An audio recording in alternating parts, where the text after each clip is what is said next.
मेरा टॉपिक है हमारे पास कैश फ्लो स्टेटमेंट।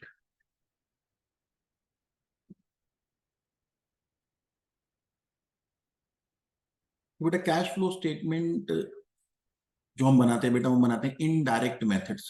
कौन से मेथड से? Indirect method. और इनडायरेक्ट मेथड को इनडायरेक्ट मेथड बोलते हैं क्यों? बड़ा छोटा सिंपल सा एक कारण है बेटा। जब हम इनडायरेक्ट मेथड से काम करते हैं तो हम अपनी टोटल कैश फ्लो स्टेटमेंट को 3 हिस्सों में बांटते हैं।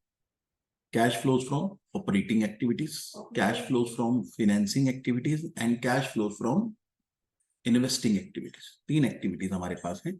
तो हम अपने पूरे कैश फ्लो को 3 हिस्सों में बांट रहे हैं, 3 हिस्सों में बांट रहे हैं।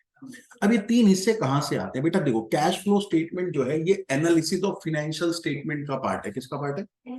Analysis of financial statement. Financial statement में आपके बैलेंस शीट होती है, प्रॉफिट एंड लॉस यानी कि इनकम स्टेटमेंट होती है, और इन दोनों को यूज करके हम क्या बनाते हैं? अपनी कैश फ्लो स्टेटमेंट बनाते हैं। तो इनको एनालाइज करने का एक तरीका है जिसको हम बोलते हैं कैश फ्लो स्टेटमेंट। इसके अलावा एनालिसिस के और भी तरीके हो सकते हैं। कंपैरेटिव स्टेटमेंट्स होती है, ट्रेंड एनालिसिस होता है, कॉमन साइज स्टेटमेंट्स होती हैं, फिर फंड फ्लो स्टेटमेंट्स होती हैं, और होती है रेशियो एनालिसिस। तो रेशियो एनालिसिस तो हमने करना भी है। तो कैश फ्लो स्टेटमेंट जो है बेटा ये फाइनेंशियल स्टेटमेंट को एनालाइज करने के लिए बनाया है। अब जब हम बोल रहे हैं कि हमने अपनी पूरी बिजनेस में जो भी कैश का फ्लो है, रोकड़े का जो भी आना या जाना है, इनफ्लो और आउटफ्लो है, उसको 3 हिस्सों में क्लासिफाई करना है। या तो वो ऑपरेटिंग कैश फ्लो होगा, या तो फिर वो फाइनेंसिंग कैश फ्लो होगा, या फिर वो इन्वेस्टमेंट कैश फ्लो होगा। तो ये हिस्से आते कहां से बेटा? देखो, एक आपके पास है बैलेंस शीट। बैलेंस शीट में है एसेट्स एंड लाइबिलिटीज। एसेट्स और लाइबिलिटीज के अंदर हमारे पास है long term assets, long term liabilities, और शॉर्ट टर्म एसेट्स और शॉर्ट टर्म लाइबिलिटी, जिनको हम करंट एसेट्स और करंट लाइबिलिटी के बारे में बोलते हैं। तो अभी बेटा अगर मैं यहां पर लिखूं कि मेरी जो फाइनेंशियल स्टेटमेंट्स हैं,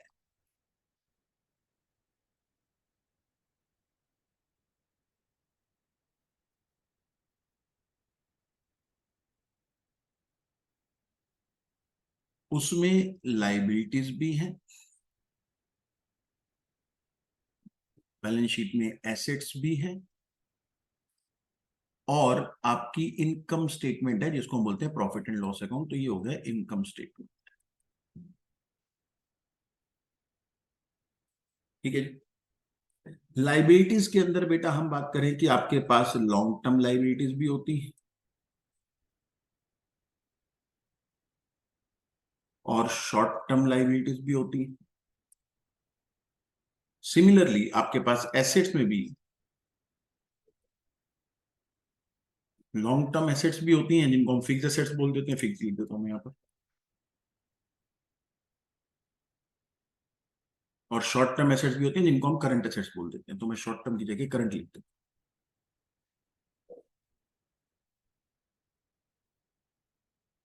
current liability and current assets. तो जो भी आइटम बेटा लॉन्ग टर्म लाइबिलिटी से रिलेटेड है, जो भी cash flow long term liability से रिलेटेड है, चाहे वो लॉन्ग टर्म लाइबिलिटी में की वजह से पैसा आ रहा है या फिर उसकी वजह से वो पैसा जा रहा है। जैसे आपने डिवेंचर्स इश्यू किए, पैसा आया, लॉन्ग टर्म लाइबिलिटी की वजह से आया, ये आपका फाइनेंसिंग कैश फ्लो है। आपने प्रेफरेंस शेयर इशू कर दिया, आपने इक्विटी शेयर इशू कर दिया, इन सबसे पैसा आ रहा है। आपने प्रेफरेंस शेयर रिडीम कर दिया, इक्विटी शेयर बायबैक कर दिया, डिवेंचर्स को रिडीम कर दिया, डिवेंचर के ऊपर इंटरेस्ट दे दिया, प्रेफरेंस शेयर के ऊपर डिविडेंड दे दिया, इक्विटी के ऊपर डिविडेंड दे दिया। लॉन्ग टर्म लाइबिलिटी से रिलेटेड कोई भी पैसा आए या उसके ऊपर कोई भी पैसा जाए, वो सब कुछ फाइनेंसिंग एक्टिविटी होता है। इसके अलावा और कोई भी फाइनेंसिंग एक्टिविटी नहीं। फाइनेंसिंग एक्टिविटी, हाँ, उसका जो भी लेना देना वाला, यानी कि जो भी कैश फ्लो इस लॉन्ग टर्म लाइबिलिटी से रिलेटेड है। अगर तुमको याद हो तो बेटा, जब हम फाइनेंशियल मैनेजमेंट स्टार्ट करते तो हमने पहले लेक्चर में समझते हैं कि भैया long term liabilities, long term debt का मतलब क्या है। जो लंबे पीरियड के लिए आपने ले रखी है। हाँ, तो हमारे पास चाहे वो इक्विटी से पैसा आए, चाहे वो प्रेफरेंस शेयर से पैसा आए, चाहे वो हमारे पास डिवेंचर्स का पैसा हो, लोन का पैसा हो, कोई भी हमारे पास ऐसा पैसा आया हुआ है, वो सब हमारे लिए क्या है? फाइनेंसिंग एक्टिविटी का पार्ट। पैसे का आना और पैसे का जाना, जो भी आपकी लॉन्ग टर्म लाइबिलिटी से रिलेटेड होगा, वो सब आपके लिए कौन सी एक्टिविटी का पार्ट है? फाइनेंसिंग एक्टिविटी का पार्ट। ठीक है जी। तो एक हमारे पास फाइनेंसिंग एक्टिविटी है, दूसरी हमारे पास होती है इन्वेस्टिंग एक्टिविटी, जहां पर आप अपना पैसा लगाते हो। आपके पास पैसा आया और जहां पर आपने पैसा लगाया, तो बेटा फिक्स्ड एसेट्स एंड इन्वेस्टमेंट से रिलेटेड जो भी कैश फ्लो है वो सब इन्वेस्टिंग एक्टिविटी है। तो ये दो एक्टिविटी तो बड़ी सिंपल है। तो आपकी बैलेंस शीट में अगर कोई लॉन्ग टर्म लाइबिलिटी से रिलेटेड कैश फ्लो है, चाहे इनकी वजह से पैसा आ रहा है चाहे इनकी वजह से पैसा बाहर जा रहा है, वो सब फाइनेंसिंग एक्टिविटी में आना चाहिए। और अगर आपकी बैलेंस शीट में जो भी फिक्स्ड एसेट्स और इन्वेस्टमेंट लॉन्ग टर्म एसेट्स वगैरह, इनकी वजह से अगर कोई भी पैसा हमारी कंपनी में आता है या फिर हमारे से बाहर चला जाता है, वो सब आपके लिए इन्वेस्टिंग एक्टिविटी है। जैसे आपने प्लांट खरीदा तो फिक्स्ड एसेट्स खरीदोगे तो पैसे बाहर जाएंगे ना, तो आपकी इन्वेस्टिंग। आपने कोई पुराना प्लांट बेच दिया तो उससे पैसा आ गया, तो वो भी इन्वेस्टिंग एक्टिविटी है। आपने बिल्डिंग खरीदी, पैसा बाहर चला गया, इन्वेस्टिंग एक्टिविटी। उस बिल्डिंग को किराए पे दे दिया, किराया आ गया, तो वो भी इन्वेस्टिंग एक्टिविटी। हाँ जी। आपने कोई इन्वेस्टमेंट कर दी तो इन्वेस्टिंग एक्टिविटी, उस इन्वेस्टमेंट के ऊपर इंटरेस्ट या डिविडेंड मिल गया, तो वो भी इन्वेस्टिंग एक्टिविटी है। तो invest fixed assets long term investment से रिलेटेड जो भी कैश फ्लो होगा, वो चाहे वो पैसा आए चाहे वो पैसा जाए, दोनों केसेस के अंदर वो सब क्या है, इन्वेस्टिंग एक्टिविटी। तो फाइनेंशियल स्टेटमेंट्स को बेटा हमने 3 हिस्सों में बांटना है अपनी। एक फाइनेंसिंग एक्टिविटी, दूसरा इन्वेस्टिंग एक्टिविटी, ये दोनों बहुत सिंपल है। इसके अलावा जो भी कैश फ्लो बच जाता है वो सब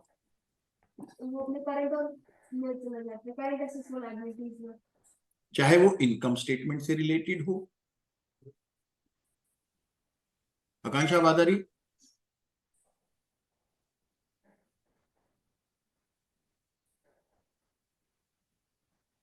हेलो।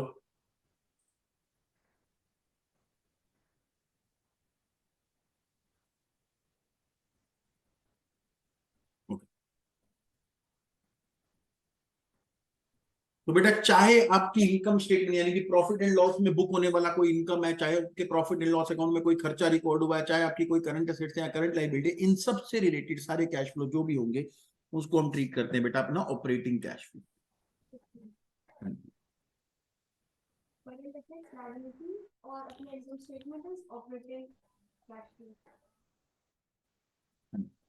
ऑपरेटिंग कैश फ्लो,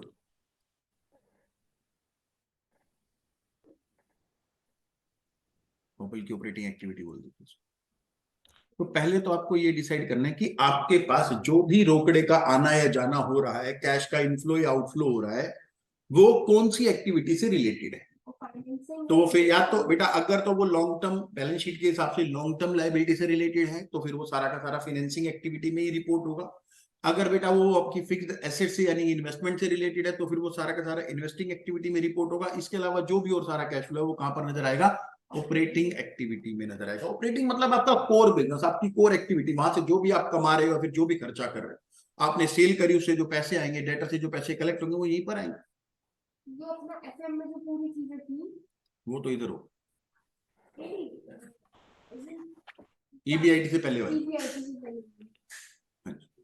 तो बेटा ये हमारे पास फाइनेंशियल स्टेटमेंट की क्लासिफिकेशन है, जिसको हमने इस तरीके से बांटना है। अब हम जरा बेटा अपना फॉर्मेट सीखते हैं कि कैश फ्लो स्टेटमेंट बनेगी कैसे, फॉर्मेट बनाते हैं। बड़ी छोटी सी कैश फ्लो स्टेटमेंट होती है बेटा।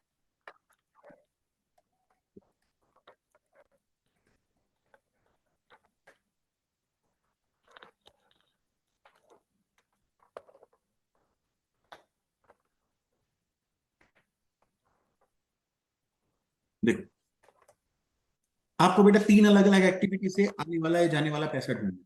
कौन कौन सा, cash flow from operating activity,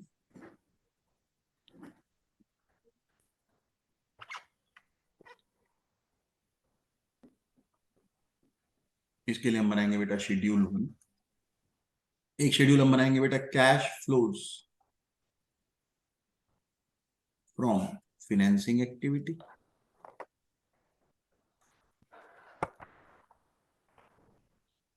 schedule 2। और तीसरा हम बनाएंगे बेटा cash flows from investing activity, schedule 3।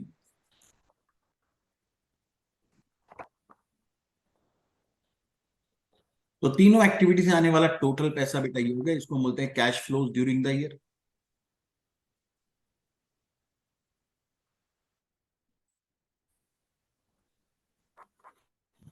तो ये आपने पूरे साल के दौरान जनरेट करा है, लेकिन कुछ पहले से भी पड़ा हो सकता है। Add opening cash and cash equivalent, बिल्कुल। तो आपके पास आ जाएगा बेटा closing cash and cash equivalent. Cash equivalent मतलब जो बैंक में पैसा पड़ा हुआ है, या फिर मार्केटेबल सिक्योरिटीज। मार्केटेबल सिक्योरिटी तो 3 महीने में रियलाइज हो सकती है, हाँ इमीडिएटली रियलाइज हो सकती है।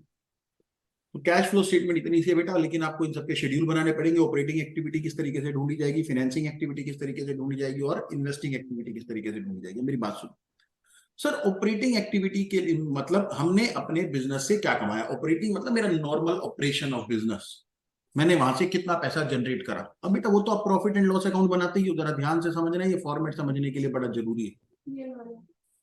आपने पीएनएल अकाउंट बनाया, आपने यहाँ पर सेल लिखी, आपने यहाँ पर खर्चे लिख दिए, परचेज, आपने यहाँ पर खर्चे लिख दिए, वेजेस आपने यहाँ पर खर्चे लिख दिए, और वगैरह वगैरह बड़े सारे सैलरीज आपने लिख दिया, रेंट आपने यहाँ पर लिख दिया, इंश्योरेंस, एडवर्टीजमेंट, सेलिंग एक्सपेंसेस, बड़ी सारी चीजें लिख दी आपने यहाँ पर, बड़े सारे खर्चे लिख दिए, और आपके पास नेट प्रॉफिट आ गया। तो यही तो है जो आपने कमाया है, जो आपने कमाया है। तो आपने अपना पीएनएल अकाउंट बनाया और आपने नेट प्रॉफिट कैलकुलेट कर लिया, फिर आपने नेट प्रॉफिट के भी आगे डिस्कस शुरू कर। कृपया ध्यान से समझे सारी बातों। आपने नेट प्रॉफिट कमाया और नेट प्रॉफिट में से आपने बोला हम तो पहले डिविडेंड दे देंगे प्रेफरेंस शेयर होल्डर्स को, है ना। हमने डिविडेंड भी दे दिया, आपने इक्विटी वालों को भी डिविडेंड दे दिया, डिविडेंड बांट दिया। कुछ पैसा आपने जनरल रिजर्व के अंदर ट्रांसफर कर दिया, बाकी आपका प्रॉफिट एंड लॉस के अंदर बैलेंस कैरी डाउन आ गया। हो सकता है यहाँ पर कुछ ओपनिंग भी पड़ा होता, पिछली बार का पहले से कुछ कमाया हुआ पड़ा है, इस बार आपने इतना और कमा लिया, फिर आपने कुछ डिविडेंड बांट दिया, कुछ रिजर्व में दिया, बाकी क्लोजिंग बैलेंस हो गया। अब ये नेट प्रॉफिट जो आपने कमाया हुआ है, ये आपके पास इनकम स्टेटमेंट में है। तो सर फिर हम दोबारा से क्या ढूंढना है, ऑपरेशन से कितना पैसा जनरेट करा, ये हमको अलग से क्यों ढूंढना पड़ रहा है। क्योंकि बेटा ये जो नेट प्रॉफिट की कैलकुलेशन आपने करी है, ये प्रॉफिट तो ठीक है, लेकिन इस प्रॉफिट की कैलकुलेशन में आपने कुछ ऐसी चीजें भी तो माइनस कर रखी होंगी जो अभी तक आपने पे नहीं करी, लेकिन आपने खर्चों की तरह रिकॉर्ड कर दिए हैं। जैसे हाँ, या फिर ऐसा हो सकता है आपने कोई डेप्रिसिएशन नाम की चीज लिखी है, है कि नहीं। ये तो नॉन कैश आइटम है, हमको चाहिए कैश आइटम। कौन से आइटम चाहिए, मेरा नाम पढ़ो, यहाँ पे क्या लिखा हुआ है, एक्टिविटी का नाम लिखा हुआ, हमको ढूंढना है कैश फ्लो। कहां से, ऑपरेटिंग एक्टिविटी। इसका मतलब इस प्रॉफिट की कैलकुलेशन तक पहुंचने में अगर आपने सब कुछ कैश एंड ऑपरेटिंग लिखा हुआ है तब तो ये ठीक है, लेकिन अगर आपने इसमें कोई भी चीज ऐसी जोड़ी हुई है या घटाई हुई है जो नॉन ऑपरेटिंग है, कैसी है, non operating. Non operating sir, non operating क्या होता है, जैसे आपने इंटरेस्ट का खर्चा पे किया, वो तो आप प्रॉफिट एंड लॉस में डाल देते हो, एंट्री भी तो यही करते हो, interest account debit to bank, फिर PNL account debit to interest. आपने अपने पीएनएल में इंटरेस्ट का खर्चा बुक कर दिया, जबकि इंटरेस्ट का जो खर्चा है बेटा वो आपने लॉन्ग टर्म लाइबिलिटी के ऊपर पे किया होगा। किसके ऊपर पे किया होगा, लॉन्ग टर्म लाइबिलिटी के ऊपर आपने ये खर्चा पे किया हुआ है। तो ये कौन सी एक्टिविटी बननी चाहिए, लेकिन आपने अपने प्रॉफिट एंड लॉस की कैलकुलेशन के अंदर इसको माइनस कर रखा है, ये तो गलत हो गया। हमें सिर्फ कौन सा अमाउंट चाहिए, हमको चाहिए बेटा कैश में चाहिए, और साथ में कौन से वाला चाहिए, ऑपरेटिंग वाला चाहिए। तो अगर इस प्रॉफिट की कैलकुलेशन में आपने कोई भी नॉन ऑपरेटिंग या नॉन कैश आइटम डाली हुई है तो उसको हटाना पड़ेगा, उसके इफेक्ट को हटाना पड़ेगा, तब जाके आप कहां पर पहुंचोगे, ऑपरेटिंग पे एंड कैश। तो फिर से सुनो, हमें चाहिए कैश जो कहां से जनरेट हुआ है, ऑपरेशंस, मेन एक्टिविटीज से। तो अगर आपने इस प्रॉफिट की कैलकुलेशन तक पहुंचने के लिए, आपने बोला सर हमने प्रॉफिट कैलकुलेट कर तो रखा है, धंधे का प्रॉफिट तो यही है, अरे प्रॉफिट तो यही है, लेकिन क्या इस प्रॉफिट की कैलकुलेशन के अंदर सब कुछ कैश कैश कैश कंसीडर हुआ है, क्या कोई नॉन कैश आइटम तो कंसीडर नहीं होगी, ये तो चेक करना पड़ेगा ना। अगर तुमने कोई नॉन कैश आइटम यहाँ पर माइनस कर रखे तो उसको हटाना पड़ेगा, जैसे डेप्रिसिएशन है, इसको हटाओ, इसका इफेक्ट माइनस क्यों कर रखे तुमने, तुमने किसी को दिया तो है ही नहीं ये पैसा, तो इसको वापिस से जोड़ना पड़ेगा, आपने गलत चीज माइनस कर दी। जैसे हम कैपिटल बजटिंग के अंदर करते थे कैश फ्लोज, हम डेप्रिसिएशन लास्ट में ऐड बैक करते थे ना, क्यों ऐड करते थे, क्योंकि डेप्रिसिएशन किसी को दिया तो है ही, प्रॉफिट की कैलकुलेशन तक पहुंचने के लिए हम माइनस कर देते हैं, लेकिन हमने डेप्रिसिएशन असली में किसी को दिया नहीं है। आती बात समझ? ओके। ऐसे ही ऐसा भी हो सकता है कि आपने कोई नॉन ऑपरेटिंग आइटम माइनस कर दिया, जैसे इंटरेस्ट मैंने अभी आपको बताया,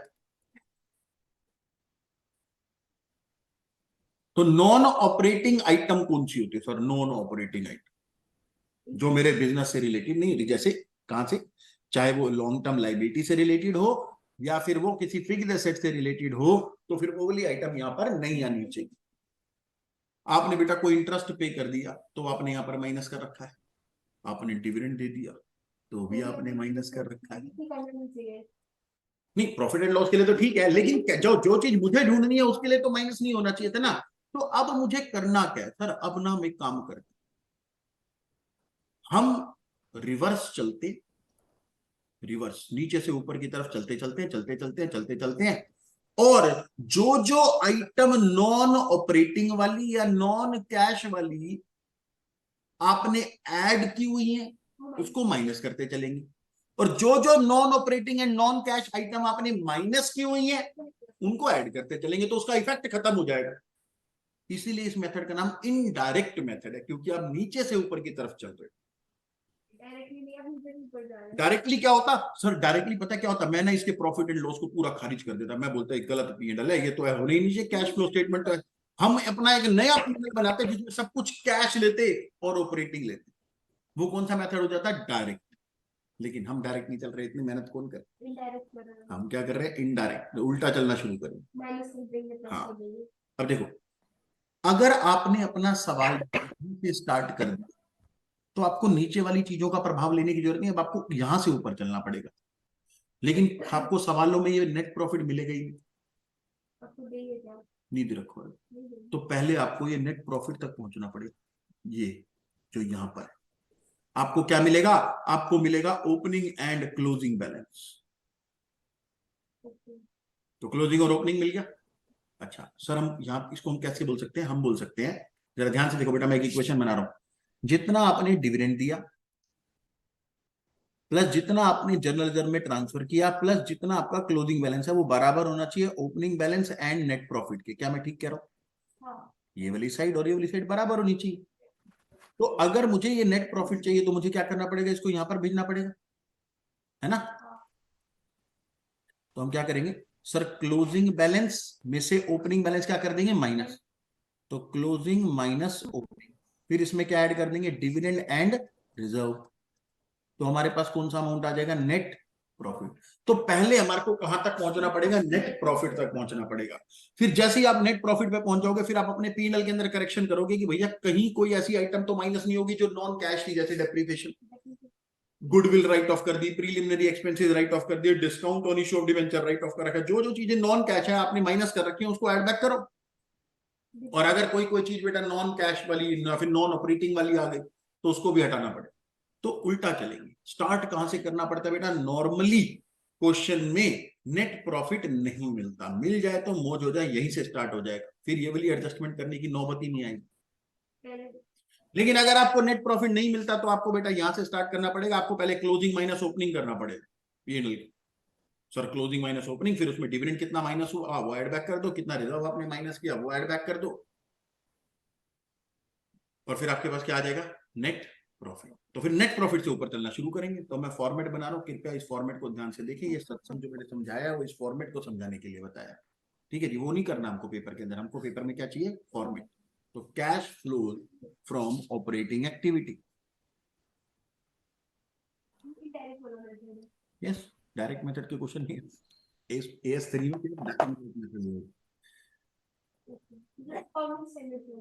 अकाउंटिंग स्टैंडर्ड 3 के हिसाब से cash flows from operating activity.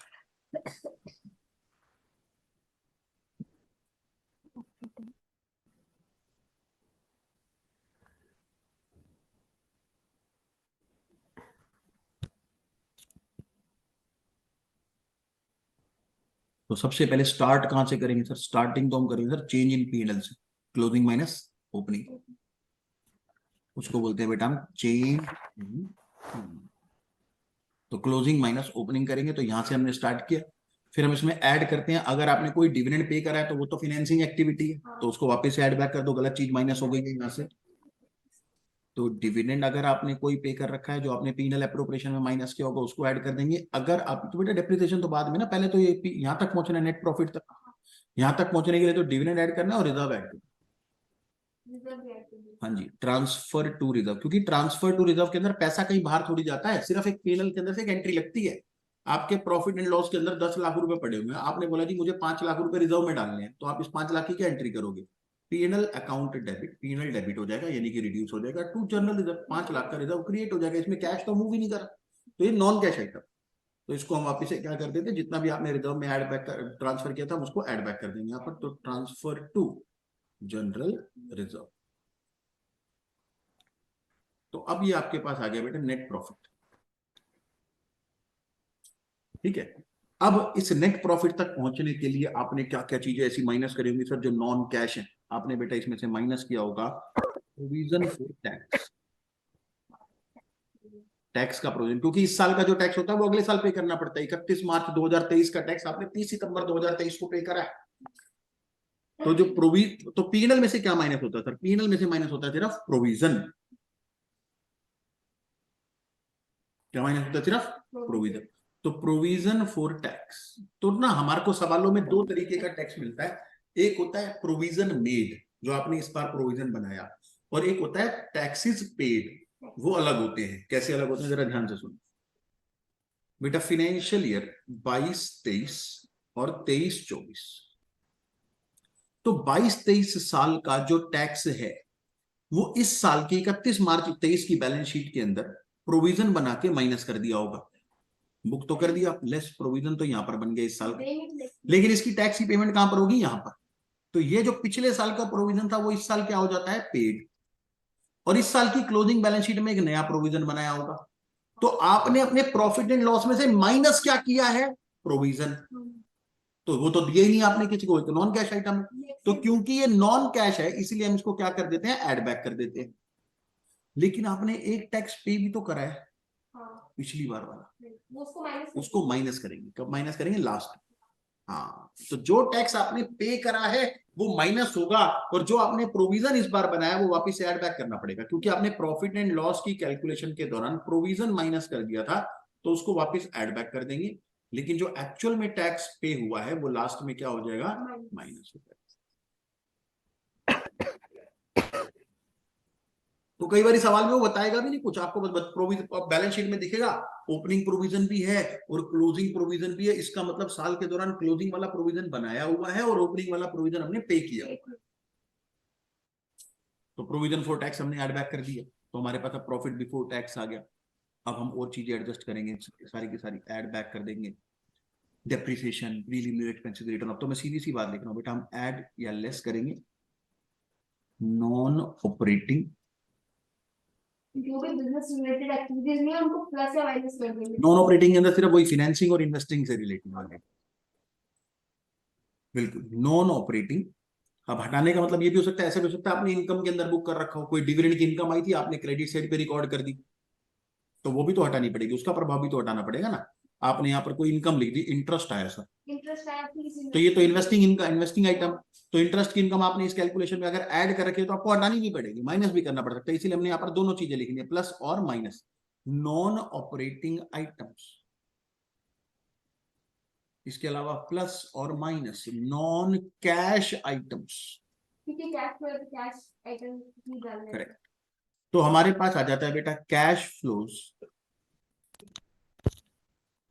अब जरा ध्यान से सुनना, थोड़ा सा और टेक्निकल पार्ट आने वाला। Cash flows before working capital adjustment. क्योंकि बेटा अभी तक आपने जो सारी बातें ठीक करी है, जो करेक्शन आपने करी है, वो करेक्शन आपने सिर्फ इनकम स्टेटमेंट से रिलेटेड करी है, लेकिन करंट एसेट्स और करंट लायबिलिटी की एडजस्टमेंट भी बाकी है। ये भी तो ऑपरेटिंग है सर। ये ऑपरेटिंग क्यों है इसको समझना जरूरी है, क्योंकि ये तो बैलेंस शीट के आइटम है, ये तो मेरे प्रॉफिट एंड लॉस में कहीं पे आती भी नहीं, लेकिन इसका मेरे प्रॉफिट एंड लॉस की कैलकुलेशन पे प्रभाव होता है। कैश की कैलकुलेशन पे प्रभाव होता है। जरा ध्यान से एक चीज देखो, एक एग्जांपल दूंगा, फिर आइटम बड़ी सारी लिखेंगे हम। लेकिन आपने बेटा यहां पर लिखा अपने ट्रेडिंग अकाउंट के अंदर बाय सेल्स हाँ 10 लाख रुपए, ठीक है, और आपने अपना नेट प्रॉफिट कैलकुलेशन कर ली। नेट प्रॉफिट यहां पर आ गया, मान लेते हैं नेट प्रॉफिट आया हमारे पास 3 लाख रुपए। तो आपने 10 लाख की सेल करी, 3 लाख का प्रॉफिट दिखा दिया, फिर आपने बोला नहीं नहीं, इस 3 लाख की कैलकुलेशन में कुछ ना कुछ non cash non operating item, उसको ठीक करते चलते आपने कर दिया। लेकिन ये जो 10 लाख की आपने सेल करी है, फिर आपने अपनी बैलेंस शीट में जाकर के जब देखा, तो आपको नजर आया कि आपकी बैलेंस शीट में ओपनिंग में भी कुछ डेटर खड़े थे 1 लाख के, और क्लोजिंग में भी डेटर खड़े थे 2.5 लाख के। हाँ इसका मतलब आपने सेल 10 लाख की करी तो है, लेकिन पैसा पूरा 10 लाख आया नहीं है। अभी देना है किसी लोगों को। लेना है बेटा हमने डेटर से। डेटर से सेल करते हैं तो डेटर होते हैं, डेटर से पैसे आते हैं। तो हमने अपनी बैलेंस शीट में डेटर्स देखे, तो मुझे नजर आया कि ओपनिंग में 1 लाख के डेटर थे, 10 लाख की और सेल करी, और क्लोजिंग में भी 2.5 लाख लेने हैं। इसका मतलब साल के दौरान आपने इस प्रॉफिट की कैलकुलेशन के दौरान तो 10 लाख की इनकम रिकॉर्ड कर रखी है, लेकिन जो आपको एक्चुअल में कैश मिला है डेटर से, वो कितना मिला है जरा वो देखो ना। 3.5 लाख भी है 10 लाख। बेटा बहुत जल्दबाजी कर रहे हो आप, आराम आराम से समझो, समझना जरूरी है, तुक्के मार के कुछ नहीं बनेगा। तो 10 लाख रुपए की मैंने सेल करी, मैंने किसी अपने डेटर से 1 लाख रुपए पहले से लेने थे, मैंने 10 लाख की सेल और कर दी, तो अब कितने पैसे लेने हैं? 11 लाख। अंत में मेरे को पता चला कि अभी भी 2.5 लाख पेंडिंग है, वो नेक्स्ट ईयर। वो नेक्स्ट ईयर मिलेंगे। तो इस साल, अभी इस साल मुझे पैसा कलेक्ट कितना हुआ है? सर आपको एक्चुअल में जो कैश मिला है ना, वो सिर्फ 8.5 लाख मिला है। तो आपने इस 3 लाख के प्रॉफिट की कैलकुलेशन के लिए कितने बुक कर रखे हैं? 10 लाख। आपने बोल दिया सारी चीजें करेक्ट होगी, करेक्ट होगी, कहां करेक्ट होगी? लिख तो रखे 10 लाख, आए तो है नहीं 1.5 लाख अभी तक, मिले सिर्फ 8.5 लाख रुपए हैं। 1.5 लाख आपको अभी तक रिसीव नहीं हुआ है। जो रिसीव नहीं हुआ तो वो कैश कैसे हो गया? वो तो नहीं। नहीं है ना कैश, तो आपने तो पूरे 10 लाख रुपए लिखे हुए हैं यहाँ पर, तो आपको जो कैश वाली आइटम लिख रही तो आप 8.5 लिखते, तो आपका ये अमाउंट जो 3 लाख नजर आ रहे हैं, 1.5 लाख रुपए कम नजर आता। तो ये जो 1.5 लाख रुपए है ना, ये जो बढ़ रहे हैं, देखो आपके डेटर बढ़ गए। इसका मतलब साल के दौरान की हुई सेल में से 1.5 लाख रुपए रिकवर नहीं हुआ, इसका मतलब ये है।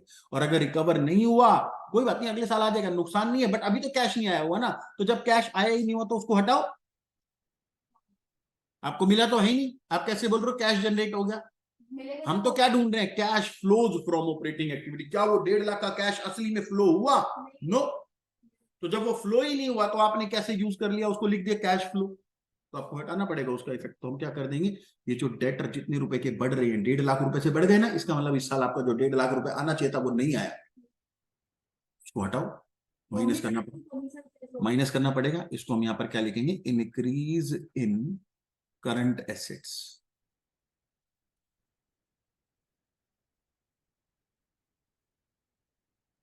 क्योंकि करंट एसेट्स बढ़ रही है, ये जो डेटा है करंट एसेट्स ही तो है। ऐसी स्टॉक भी हो सकता था, ऐसी प्रीपेड एक्सपेंसेस भी हो सकते हैं, सबका इफेक्ट यही है। ये तो बस समझाने के लिए एग्जांपल ले लिया मैंने कि डेटर्स का इफेक्ट है, लेकिन ये स्टॉक का भी यही इफेक्ट पड़ता है, प्रीपेड एक्सपेंसेस का भी यही इफेक्ट पड़ता है। सर अगर मान लो गलती से हमारे पास जो डेटर्स हैं वो 2.5 लाख की जगह रह जाते सिर्फ 50,000, तो इसका मतलब ये तो 50,000 रुपए घट गए। इसका मतलब ये हुआ जितनी सेल आपने साल के दौरान करी थी वो भी कवर हो गई, और पुराने वाले 1 लाख में से भी 50,000 और आ गए, क्योंकि डेटर तो घट गए। तो घटने का मतलब क्या है? पुराने वाले डेटर में से भी 50,000 रुपए रिकवर हो गए। अगर आप यहाँ पर बेटा 50,000 रुपए ले लो ना, तो यहाँ पर आपके पास 10.5 लाख रुपए आएगी वैल्यू,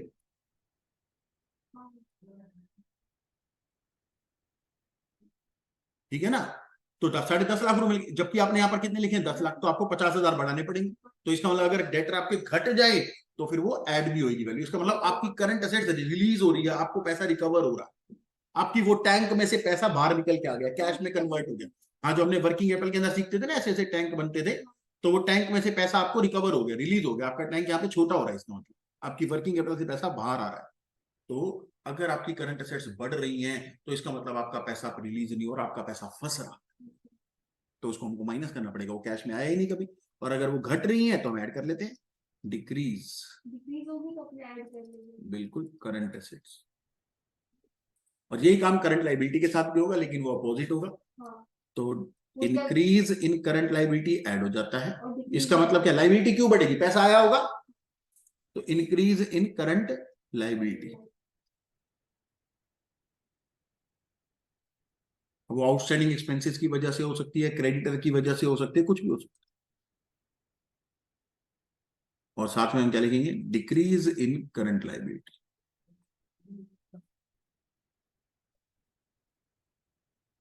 तो आपके पास आता है बेटा कैश फ्लो। एक चीज और हमने माइनस कर देनी है यहां से, उसको हम बोलते हैं टैक्स पेड। जो मैंने ऊपर अभी आप जो प्रोविजन आपने बनाया है वो तो हमने ऊपर एड बैक कर दिया है, लेकिन जो आपने तो अब आपके पास आ जाता है बेटा cash flows from operating activity. ये प्रैक्टिस कर करके ही बनेगा चैप्टर, कंट्रोल पे आएगा, जो प्रैक्टिस से ही आएगा। ठीक है, तो एक तो आपको क्या ढूंढना था, cash flows from operating activity schedule 1, वो हमारे को पता चल गया, वो हम यहाँ पर लिख देंगे। उसके बाद दो छोटी छोटी एक्टिविटी है, फाइनेंसिंग और इन्वेस्टिंग, क्योंकि फाइनेंसिंग से रिलेटेड सारा का सारा काम कौन से वाला, लॉन्ग टर्म लायबिलिटी वाला, और इन्वेस्टिंग से रिलेटेड सारा काम कौन से वाला है, फिक्स्ड एसेट्स यानी कि लॉन्ग टर्म एसेट इन्वेस्टमेंट वाला। चलो दूसरा फॉर्मेट,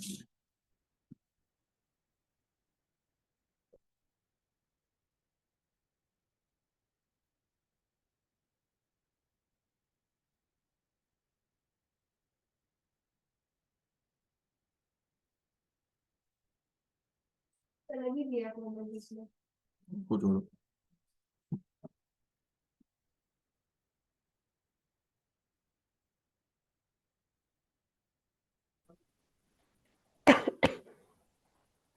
चलो, तो इन financing activity long term liability से रिलेटेड जो भी कैश फ्लो है, आपने कोई सिक्योरिटी इशू करी, आपने इक्विटी इशू करे, प्रेफरेंस शेयर इशू करे, पैसा आ रहा है, आ रहा है, तो वो फाइनेंसिंग एक्टिविटी का इनफ्लो है, पॉजिटिव कैश फ्लो।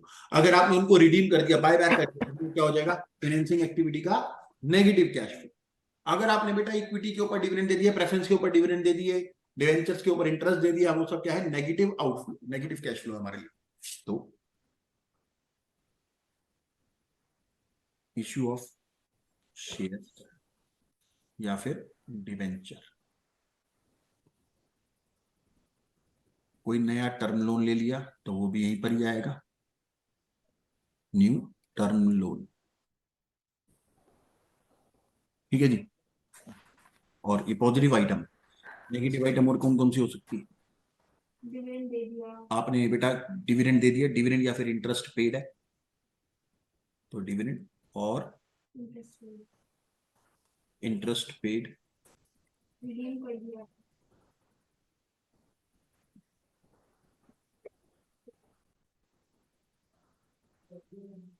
ये नेगेटिव आइटम है बेटा। अगर आपने कोई प्रेफरेंस शेयर्स की रिडीम्शन करी है, प्रेफरेंस शेयर कैपिटल और डिबेंचर्स रिडीम्ड, तो जो भी पैसा आपने उनके डिबेंचर की रिडेम्पशन पे दिया है वो भी आउटफ्लो है, और डिविडेंड इंटरेस्ट हो गया। इक्विटी शेयर्स को अगर आपने बायबैक किया है तो पैसा चला जाएगा ना आपके पास से, बस यही item.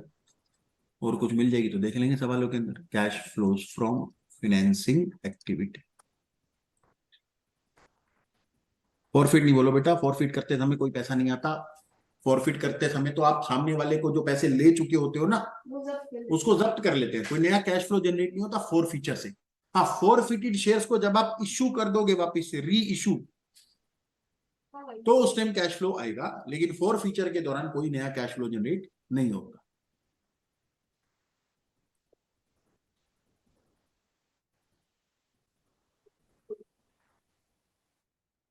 Cash flows from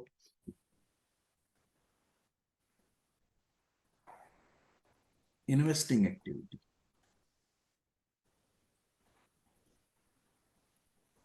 investing मतलब ऐसे फिक्स्ड एसेट से रिलेटेड आइटम या फिर लॉन्ग टर्म इन्वेस्टमेंट से रिलेटेड। तो अगर आपने कोई एसेट परचेज करी है तो फिक्स्ड एसेट्स परचेज्ड,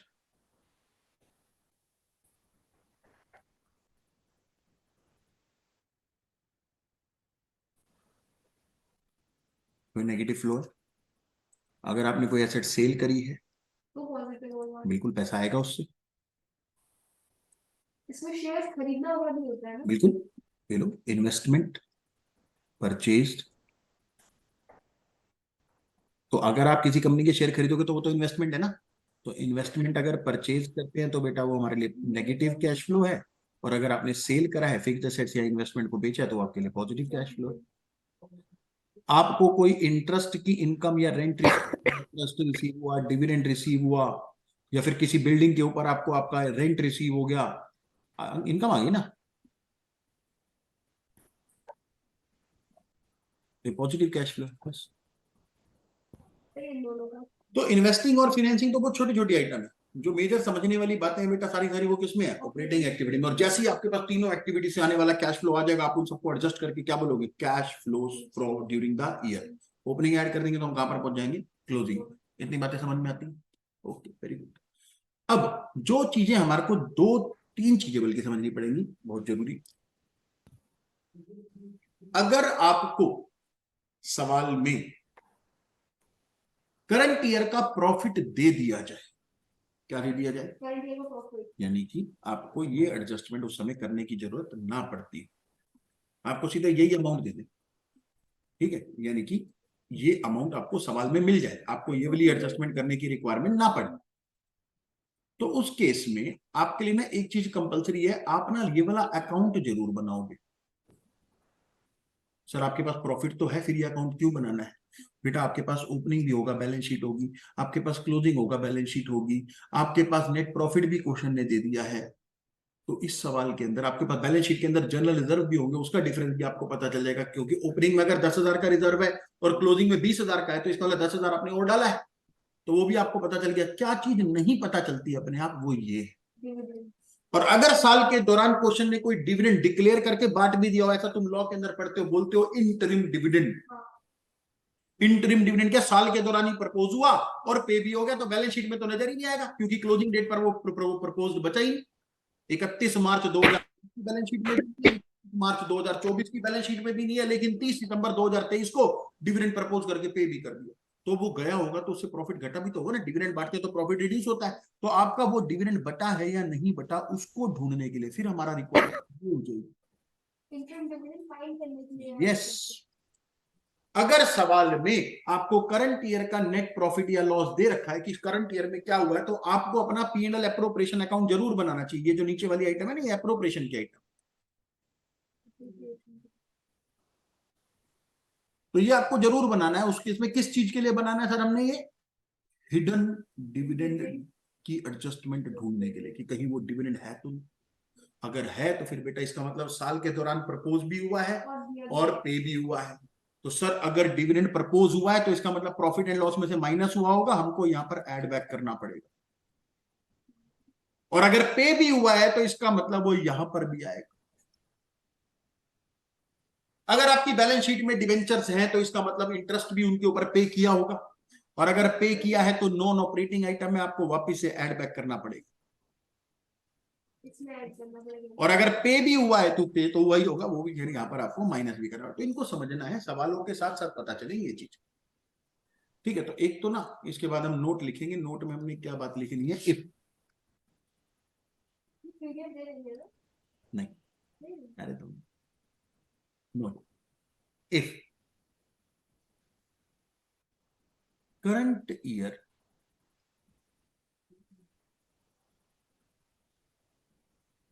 प्रॉफिट और loss is given in question, then prepare P&L appropriation account to find hidden dividend adjustment। जो क्वेश्चन ने तो नहीं बताई लेकिन हमको मिल जाएगी। इंटरम डिविडेंड भी लिख सकते हैं ना उसमें। हाँ हाँ, अरे हमको कोई नहीं फर्क पड़ता इंट्री में कौन सा डिविडेंड, अगर डिविडेंड पे करने के लिए प्रपोज हुआ है तो P&L में से माइनस होगा, ऐड कर दूंगा। पे भी हुआ है तो इसका मतलब आपने फाइनेंसिंग एक्टिविटी के अंदर से पेमेंट माइनस करनी, ऑपरेटिंग में ऐड करना है, फाइनेंसिंग में माइनस करना है।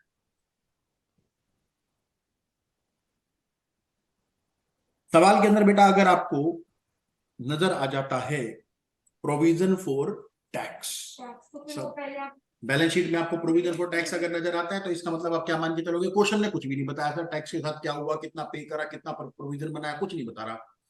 लेकिन अगर क्वेश्चन ने कुछ नहीं बताया तो आप अपने आप से क्या मान के चलोगे, सर ओपनिंग वाला टैक्स तो पे कर दिया होगा साल के दौरान, और जो क्लोजिंग वाला है वो हमने प्रोविजन बनाया। तो बिल्कुल नेक्स्ट ईयर के लिए बनाया, तो लेकिन जो क्लोजिंग में बनाया है प्रोविजन, तो वो आपने माइनस कर रखा होगा, तो आपको उसको वापस से क्या करने की जरूरत है, ऐड। और जो आपने एक्चुअल में टैक्स ओपनिंग वाला पे करा है वो आप यहाँ पे डालोगे। तो एक और नोट लिख लेते हैं इसके बारे में।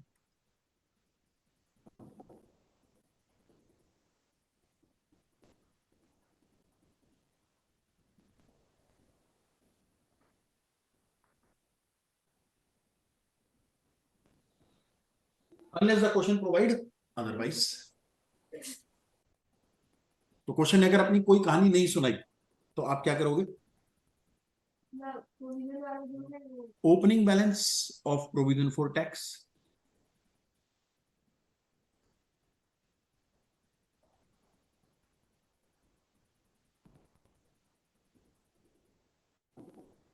shall be paid during the year।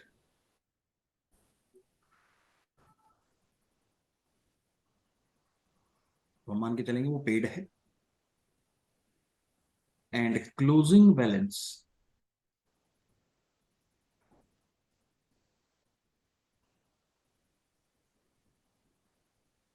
shall be treated as provision made।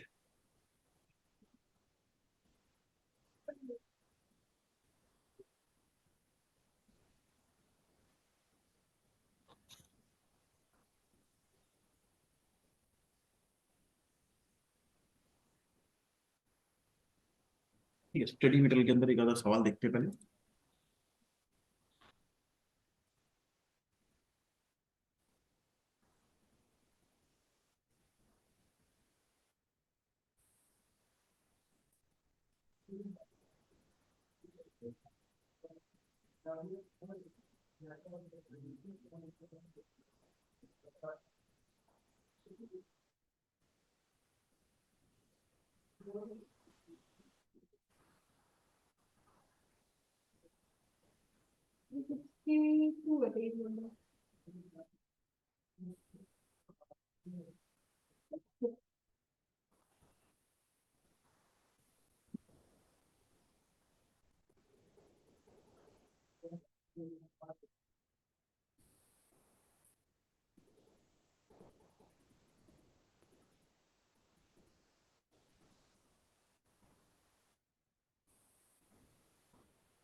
तो बेटा हमारे पास इंफॉर्मेशन है क्वेश्चन में, given below is the balance sheet of Veer and sons. तो बेटा हमारे पास बैलेंस शीट में ओपनिंग फिगर्स भी हैं, 1 जनवरी 2022 की, तो ये ओपनिंग फिगर्स हमारे पास हैं और ये क्लोजिंग फिगर्स हमारे पास। क्रेडिटर्स है बेटा हमारे पास, ओपनिंग में 4000, क्लोजिंग में है 4400। तो बेटा ये इंक्रीज इन क्रेडिटर है, ये ऑपरेटिंग एक्टिविटी में पॉजिटिव आइटम, ऑपरेटिंग एक्टिविटी में पॉजिटिव आइटम। अगर याद हो तो हमने भी फॉर्मेट बनाया है, इंक्रीज इन करंट लाइबिलिटीज बेटा हम ऐड कर देते हैं, इसका मतलब है आपके पास फ्लो आया है। मिसिस एज लोन, बेटा लोन था जो कि स्टार्टिंग में तो था लेकिन अंत में नहीं खड़ा, इसका मतलब ये आपने रीपेमेंट करी है लोन की, और अगर आप लोन की रीपेमेंट करते हो तो ये फाइनेंसिंग एक्टिविटी का पार्ट बनता है। जैसे आपने डिवेंचर रिडीम कर दिए, प्रेफरेंस शेयर रिडीम कर दिए, इक्विटी शेयर्स को बायबैक कर दिया, या फिर लोन रीपे कर दिया, तो ये जो लोन रीपेड है बेटा ये फाइनेंसिंग एक्टिविटी में नेगेटिव आइटम है। समझ में आ गई बात। स्टार्टिंग में आपके पास 2500 का लोन था और एंड में आपके पास वो लोन नहीं है, इसका मतलब आपने वो लोन रीपे कर दिया है। बैंक लोन स्टार्टिंग में 4000 थे, एंड में 5000 हो गए हैं, इसका मतलब आपने 1000 का नया लोन लिया है, तो ये पॉजिटिव आइटम है फाइनेंसिंग एक्टिविटी। कैपिटल 12500 से 15300 हो गई है, बढ़ गई है। इसको बेटा आप चेंज इन पीएनएल की वजह से मान के चलो, क्योंकि प्रॉफिट अगर आता है तो फिर हम कैपिटल में ऐड कर देते हैं ना, तो ये चेंज इन पीएनएल से हम अपनी ऑपरेटिंग एक्टिविटी स्टार्ट करेंगे, ये चेंज इन प्रॉफिट माना जाएगा। ठीक है जी, आप तो यहाँ से स्टार्ट करते हैं ना अपनी ऑपरेटिंग एक्टिविटी, कैसे स्टार्ट करते हैं, चेंज इन पीएनएल। लेकिन पीएनएल तो प्रॉफिट हमने जो भी कमाया वो हमने किस में डाल दिया, कैपिटल में डाल दिया, तो हम चेंज इन कैपिटल से स्टार्ट कर लेंगे, इससे हम अपनी ऑपरेटिंग एक्टिविटी स्टार्ट करेंगे। तो सारी आइटम हमारे को पता चल रही है। यहाँ पर कैश ओपनिंग कैश भी है, क्लोजिंग कैश भी है, ये तो कैश फ्लो स्टेटमेंट के अंदर बिल्कुल आखिरी में एडजस्ट किया जाता है। ये देखो यहाँ पर ओपनिंग कैश होता है तो फिर आपके पास कौन सा कैश आ जाता है, क्लोजिंग। यानी कि आप जब अपनी कैश फ्लो स्टेटमेंट बनाएंगे और जो क्लोजिंग बैलेंस आएगा वो इस क्लोजिंग के बराबर होना चाहिए, बिल्कुल, तभी आपको पता चल जाएगा हाँ भैया मेरा पूरी कैश फ्लो स्टेटमेंट सही बनी है। तो आपका जो क्लोजिंग कैश आना चाहिए वो 700 आना चाहिए। डेटर्स 3000 से 5000 हो गए, यानी कि इंक्रीज इन करंट असेट्स हो गया है। तो हम इसको बेटा माइनस करते हैं, हम मान के चलेंगे पैसा हमारा और ब्लॉक हो गया है, तो ऑपरेटिंग एक्टिविटी में ये माइनस आइटम। स्टॉक 3500 से 2500 हो गया है, तो ये करंट असेट्स हमारी घट गई हैं, ये पॉजिटिव आइटम है ऑपरेटिंग एक्टिविटी के अंदर, करंट असेट्स का डिक्रीज होना। मशीनरी ये फिक्स्ड असेट्स है बेटा 8000 से 5500 हो गया। फिक्स्ड असेट्स के अंदर जो डिक्रीज आता है वो सिर्फ बेचने की वजह से नहीं आता, वो डेप्रिसिएशन की वजह से भी आता है। तो अगर आपको फिक्स्ड असेट दे रखी है तो बेटा उसके बारे में आपको अकाउंट बनाना पड़ेगा। हम फिक्स्ड असेट्स का अकाउंट बनाएंगे, उसमें से देखेंगे कहीं कोई एसेट बेची गई है उसके ऊपर डेप्रिसिएशन लगा है, तो इसका फ्लो हमारे को कहां से पता चलेगा, इसका अकाउंट बनाने के बाद। लैंड 4000 से 5000 हुई। अब लैंड का प्राइस अमाउंट बढ़ने के दो कारण हो सकते हैं, या तो आपने लैंड खरीदी हो, और अगर आपने वो लैंड खरीदी है तो 1000 रुपए आपका आउटफ्लो है फिक्स्ड एसेट्स परचेज का। दूसरा हो सकता है कि आपने लैंड को रीवैल्यू कर दिया, उसका प्राइस बढ़ गया हो। तो जब आप लैंड को रीवैल्यू करते हो तो उससे कोई कैश फ्लो थोड़ी होता है, तो उससे बस हम क्या एक एंट्री पास कर देते हैं, sir land account debit to revaluation reserve, या फिर वो आप रीवैल्यूएशन रिजर्व की जगह किसी भी रिजर्व में ट्रांसफर कर देते हो। इससे कोई कैश तो हुआ नहीं, तो कोई कैश फ्लो वाली आइटम नहीं है, इससे बस आपका कोई ना कोई रिजर्व बढ़ा होगा। वो हम सवाल को आगे देखेंगे तो हमारे को पता चलेगा क्या हुआ है, नहीं बताएगा तो हम परचेज मान लेंगे। 3500 से 6000 की होगी बिल्डिंग, बिल्डिंग के ऊपर तो डेप्रिसिएशन लगता है, तो बिल्डिंग तो घटनी चाहिए, लेकिन ये बढ़ रही है, इसका मतलब परचेज करी होगी, और कितने का डेप्रिसिएशन लगा होगा वो भी ढूंढना पड़ेगा, यानी कि इसका भी क्या बनाना पड़ेगा। नॉर्मली सिर्फ लैंड की रिवैल्यूएशन मिलती है हमारा, तो बिल्डिंग हमने या तो खरीदी होगी या फिर आपने उसके ऊपर सॉरी बड़ी है तो खरीदी है, लेकिन कितने रुपए की खरीदी और कितने का डेप्रिसिएशन लगा उसके लिए आपको अकाउंट बनाना पड़ेगा। अब सवाल ने हमारे को नीचे बताया है, during the year a machine costing ₹1000 accumulated depreciation ₹300। बेटा अगर 1000 की कोई मशीन थी जिसके ऊपर आज तक 300 का डेप्रिसिएशन लग चुका है, यानी कि उसकी बुक्स में जो WDV है वो 700 रुपए। 1000 की मशीन के ऊपर अगर 300 का आज तक डेप्रिसिएशन लग चुका है, तो इसका मतलब उसकी बुक्स में जो रिटर्न डाउन वैल्यू बची हुई है वो कितनी बची हुई है, 700। उसको हमने 500 में बेच दिया, 700 वाली चीज कितने में बेच दी, 500 में, तो 200 का घाटा हो गया होगा, और वो घाटा भी आपने P&L में डाल दिया होगा जो कि नॉन ऑपरेटिंग आइटम होती, तो उसको भी एडजस्ट करना पड़ेगा ऑपरेटिंग एक्टिविटी में, इसलिए हमको इसका खाता बनाना पड़ेगा। इसके अलावा क्वेश्चन ने आपको बताया the provision for depreciation against the machine on January 1st 22 was 2500 and on 31st December, यानी कि ओपनिंग में जो इसके ऊपर टोटल मशीनों पे प्रोविजन था वो कितना था 2500, और अंत में जो प्रोविजन रह गया वो कितने का रह गया 4000। तो इसका मतलब साल के दौरान आपने 1500 का प्रोविजन बढ़ाया, ठीक है, इसका अकाउंट बनाएंगे बेटे। नेट प्रॉफिट जो ड्यूरिंग द ईयर हमने कमाया वो 4500 है, नेट प्रॉफिट जो हमने ड्यूरिंग द ईयर कमाया है वो 4500, और मैंने अभी आपको पीछे एक नोट लिखवाया था कि अगर आपको नेट प्रॉफिट दे रखा हो तो आपको डिविडेंड एडजस्टमेंट ढूंढनी पड़ेगी, और मैं यहाँ पे सिंपल सी सीधी सीधी बता देता हूँ। देखो ओपनिंग में मेरे पास जो प्रॉफिट था वो कैपिटल की वैल्यू थी वो कितनी थी 12500। अब जरा समझते हैं बेटा, अगर ओपनिंग में 12500 है और मैंने 4500 रुपए का प्रॉफिट कमाया, तो ये होनी चाहिए थी 17000, जबकि बैलेंस बचा कितना हुआ है 15300। इसका मतलब 1700 रुपए आपके कम हो गए। कम कैसे हो गए, ड्राइंग करी होगी, यानी कि डिविडेंड बटा होगा, तो वो डिविडेंड का अमाउंट है 1700 यहाँ पे, डिविडेंड इसमें लेके दे दिया गया है। करते प्रिपेयर जो required to prepare cash flow statement. चलो जी, लेकिन बेटा कैश फ्लो स्टेटमेंट तक पहुंचने से पहले, और लैंड के बारे में कुछ नहीं बताया, तो बेटा मैं लैंड को परचेज मानूंगा 1000 रुपए से, ठीक है जी। और अगर आपने लैंड परचेज करी है तो ये इन्वेस्टिंग एक्टिविटी में नेगेटिव आइटम है। बिल्डिंग के बारे में भी क्वेश्चन ने कुछ नहीं बताया कि कितने का डेप्रिसिएशन है कितने का नहीं है, क्वेश्चन ने कोई ज्ञान नहीं दिया। कहाँ दिया, मशीनरी का सारा ज्ञान, बिल्डिंग के बारे में कोई ज्ञान नहीं है, तो बेटा हम इसको भी परचेज मानेंगे। और ये जो बढ़ रहा है कितने रुपए से बढ़ रहा है 2500 रुपए, ये भी हमारी इन्वेस्टिंग एक्टिविटी में नेगेटिव आइटम। तो आपको सिर्फ अकाउंट सिर्फ किसका बनाना है, मशीनरी का। आओ जरा मशीन का अकाउंट बनाए।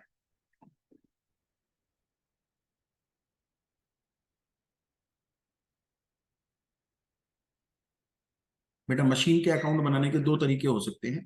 एक होता है ग्रॉस वैल्यू पे, क्योंकि सवाल हमारे को एक्यूमुलेटेड डेप्रिसिएशन के बारे में बात कर रहा है, तो हम ग्रॉस वैल्यू पे बनाएंगे। ग्रॉस वैल्यू मतलब original cost, not at WDV। किस पे बनाएंगे अकाउंट? ओरिजिनल कॉस्ट पे। इसका मतलब आप बनाओगे मशीन अकाउंट, साथ में आप बनाओगे प्रोविजन फॉर डेप्रिसिएशन अकाउंट।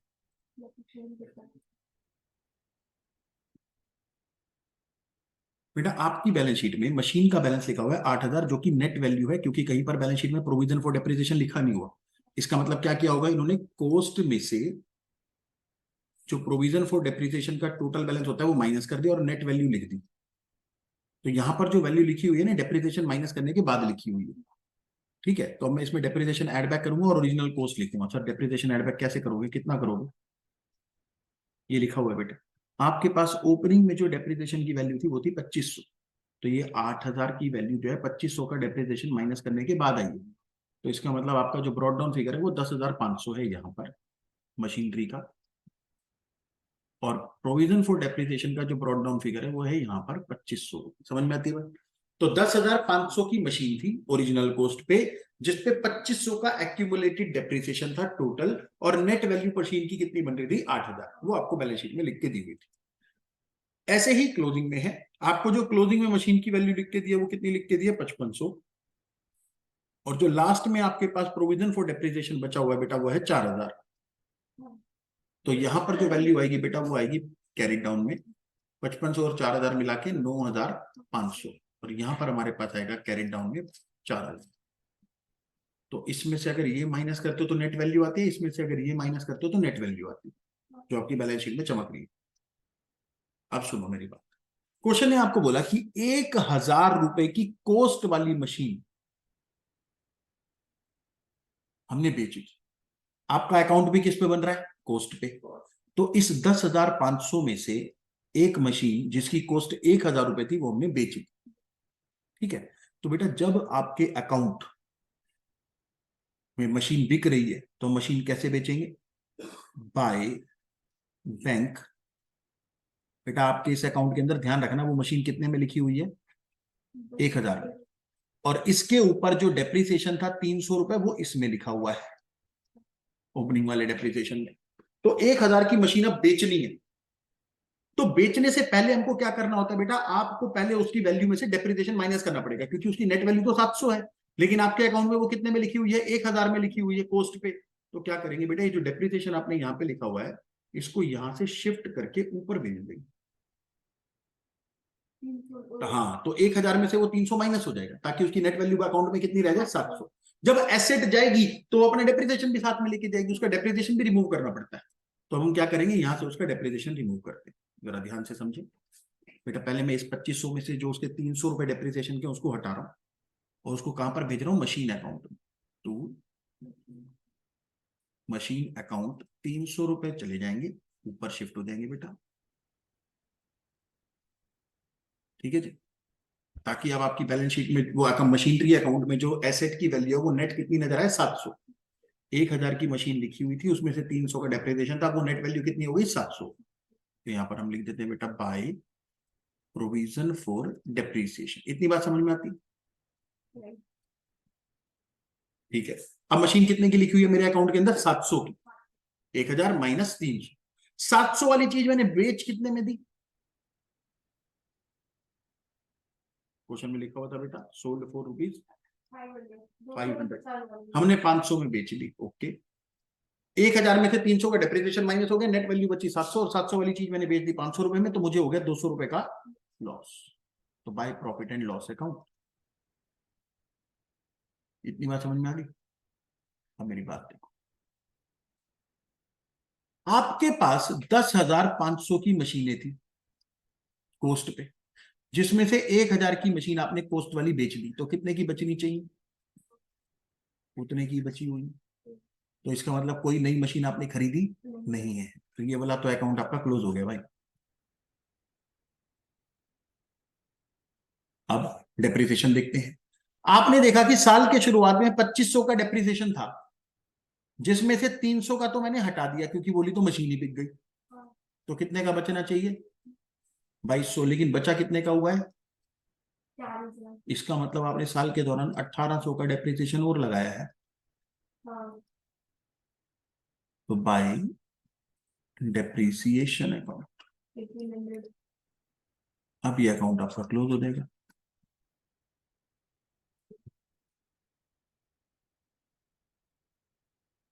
समझ में आई कहानी? तो अब आपके इस दोनों अकाउंट से फ्लो क्या क्या निकले हैं, जरा फ्लो को ध्यान से समझिए सर। कैश फ्लो में क्या क्या आया?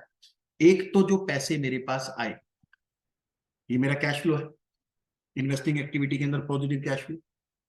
दूसरा ये जो लॉस हुआ आपने पीएनएल में भेज दिया होगा, माइनस कर दिया होगा, तो जो माइनस कर दिया उसको वापस से ऐड बैक करना पड़ेगा ऑपरेटिंग एक्टिविटी के अंदर। ऐसे सीखते थे। हाँ आपने अपना प्रॉफिट एंड लॉस अकाउंट बनाया, आपने यहाँ पे एक लॉस माइनस कर दिया, आपने लिख दिया लॉस। अरे लॉस कोई किसी को पैसे दे के थोड़े आऊंगे उसके बदले में, तो जो आपने माइनस कर रखा उसको ऐड बैक करेंगे। तो ये दूसरा कैश फ्लो है जो आपको कंसीडर करना है।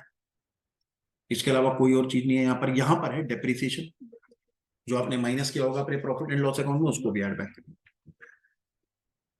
तो तीन चीजें मुझे यहां से मिली। इसके अलावा और कोई अकाउंट आपको बनाने की जरूरत नहीं है। अब हम बेटा अपनी सीधी कैश फ्लो स्टेटमेंट बना रहे हैं। एक हमारे को चाहिए होता है cash flows from operating activity.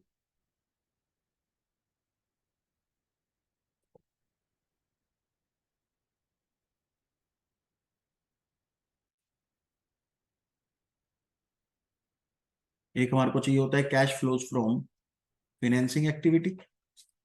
एक हमारे को चाहिए होता है cash flows from investing activity.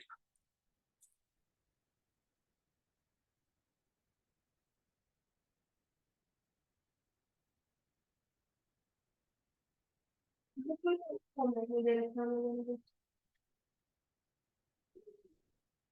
बेटा उसमें सारा का सारा लाइन से कर रखा है बस, हाँ कुछ अलग थोड़ी हो। ऐसे मतलब क्या वैसे तो जरूरत हाँ जी। तो शेड्यूल 1, शेड्यूल 2, शेड्यूल 3। चलो जी। तो चेंज इन पीएनएल की जगह बेटा मैं चेंज इन कैपिटल से स्टार्ट कर रहा हूं। यहाँ पर पीएनएल की जगह कैपिटल है।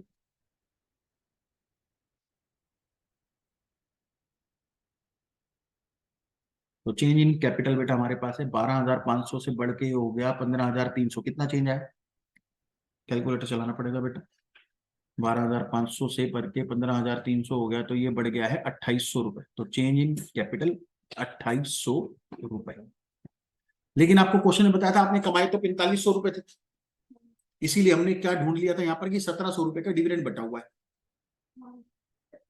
कितने का डिविडेंड बटा हुआ है? 1,700 रुपए का बेटा आपने डिविडेंड यहाँ पर बांटा हुआ है। होना चाहिए 17,000 रुपए, लेकिन आपके पास है कितने? सिर्फ 15,300। तो इसका मतलब आपने 1,700 रुपए का डिविडेंड बांटा है। तो जो डिविडेंड आपने बांटा है बेटा वो हम यहाँ पर ऐड बैक कर देंगे। डिविडेंड गलत जगह माइनस हो गया है, वो फाइनेंसिंग एक्टिविटी में जाना चाहिए। गलत यहाँ से ऐड कर दिया, यहाँ पे माइनस कर दिया डिविडेंड पे। 1,700 का डिविडेंड क्वेश्चन में कहीं पे नजर नहीं आया, लेकिन क्योंकि उसने हमारे को नेट प्रॉफिट बताया है कि हमने 4,500 रुपए कमाए हैं, तो हमको पता चल गया कि अगर 4,500 कमाए हैं तो 12,500 की अगर ओपनिंग कैपिटल है और 4,500 कमा लेते हो तो टोटल बनते हैं 17,000 रुपए। लेकिन आपके पास बचे हुए हैं कम। कैसे कम बचे भाई? इसका मतलब कोई ना कोई पैसा विड्रॉ करा होगा, डिविडेंड बांटा होगा। चलो ये वाली आइटम हमने एडजस्ट कर दी है। अब loan from bank. Loan from bank बेटा, बैंक लोन आपने 1,000 रुपए और ले लिया है, तो फाइनेंसिंग एक्टिविटी में पॉजिटिव आइटम बनेगी।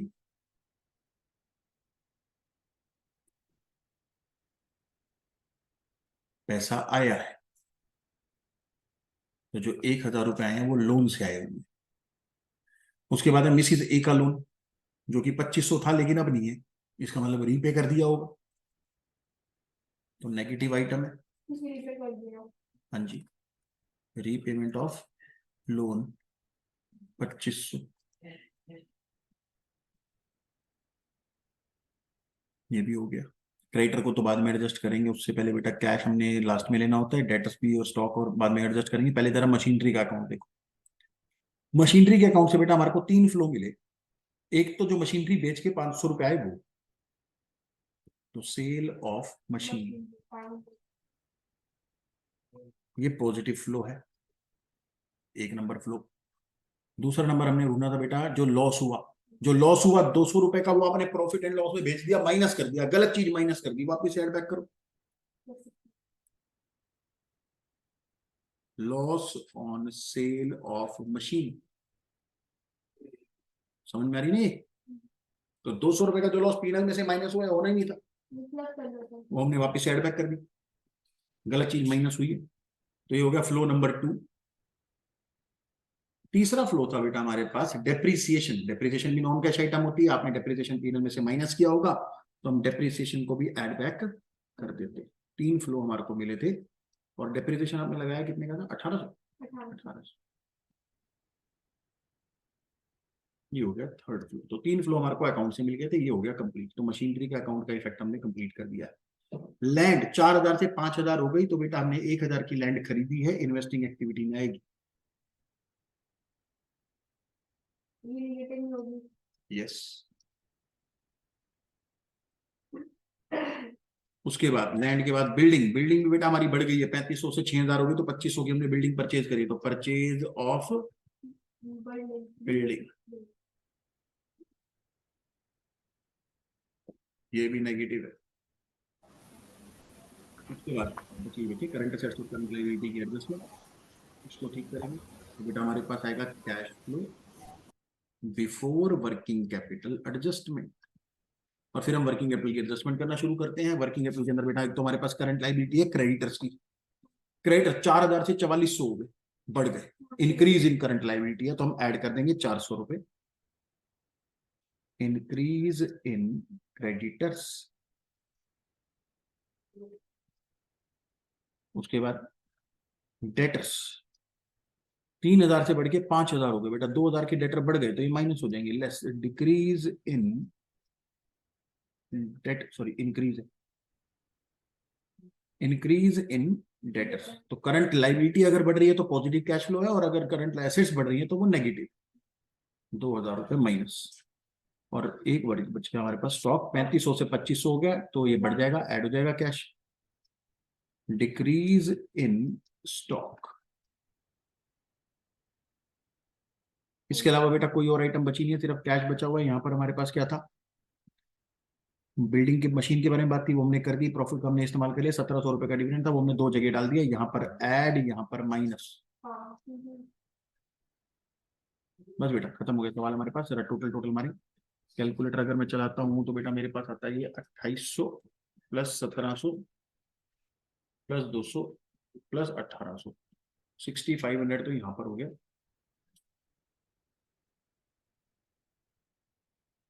Plus 400 minus 2000 plus 1000।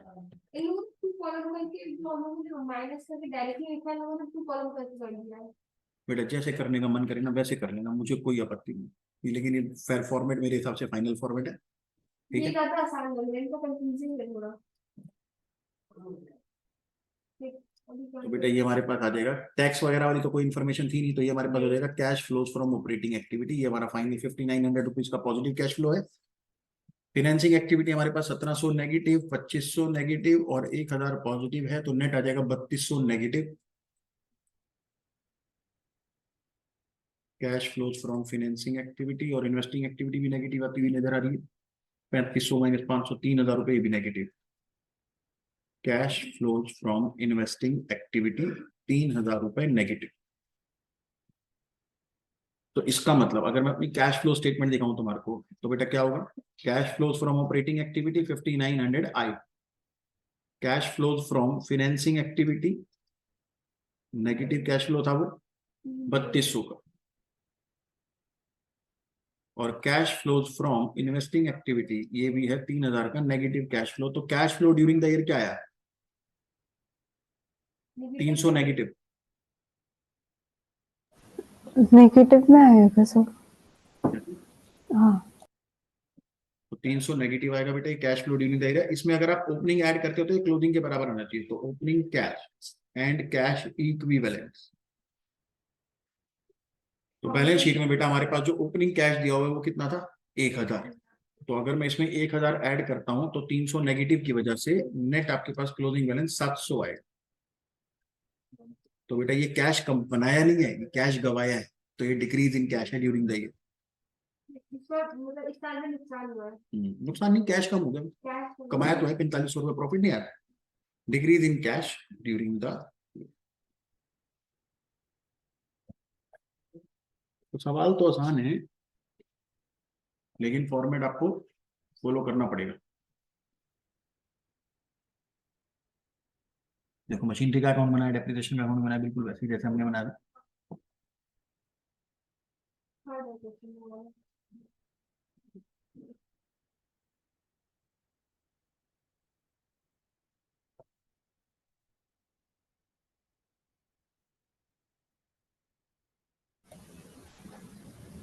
Three four five बेटा एक बार घर पे ट्राई करना, अगली क्लास में डाउट ले लेंगे।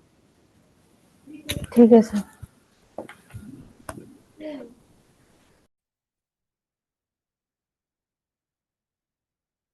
तो बेटा पिछली क्लास के अंदर हमने कैश फ्लो स्टेटमेंट का फॉर्मेट कर लिया था, हमने सवाल भी किया था एक स्टडी मटेरियल से, अभी और सवाल करते हैं।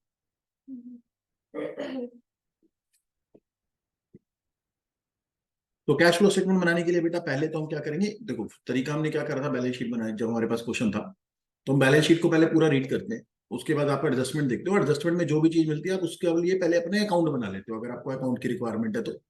उसके बाद आप balance sheet wise item wise चलेंगे, बैलेंस शीट की आइटम वाइज चलेंगे, सारी आइटम जैसी आपकी टिक हो जाएंगी, सारी एडजस्टमेंट आपकी कंप्लीट हो चुकी होंगी, आपकी कैश फ्लो स्टेटमेंट कंप्लीट है, कुछ नहीं बचेगा लास्ट में। ठीक है, क्योंकि अगर हम बीच बीच में से आइटम अगर चुन चुन के करने लगे ना, एक कर ली फिर दूसरी रह गई, तो फिर बाद में मिस हो सकती है। तो बैलेंस शीट की लाइन से चलेंगे। हाँ, ऑपरेटिंग एक्टिविटी स्टार्ट करने के लिए आपको चेंज इन प्रॉफिट से स्टार्ट करना पड़ता है, तो वो आपको ध्यान रखना है सबसे पहले। अब ये था पिछली क्लास के अंदर जो हमने सवाल किया था, एक बार हम अब आगे चलते हैं।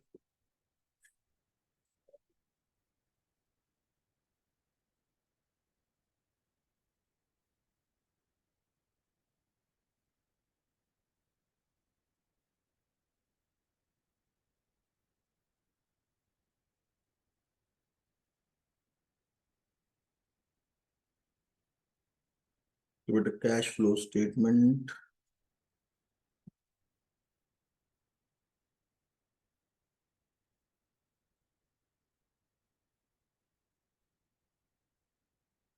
बेटा क्वेश्चन नंबर 3 देखते हैं।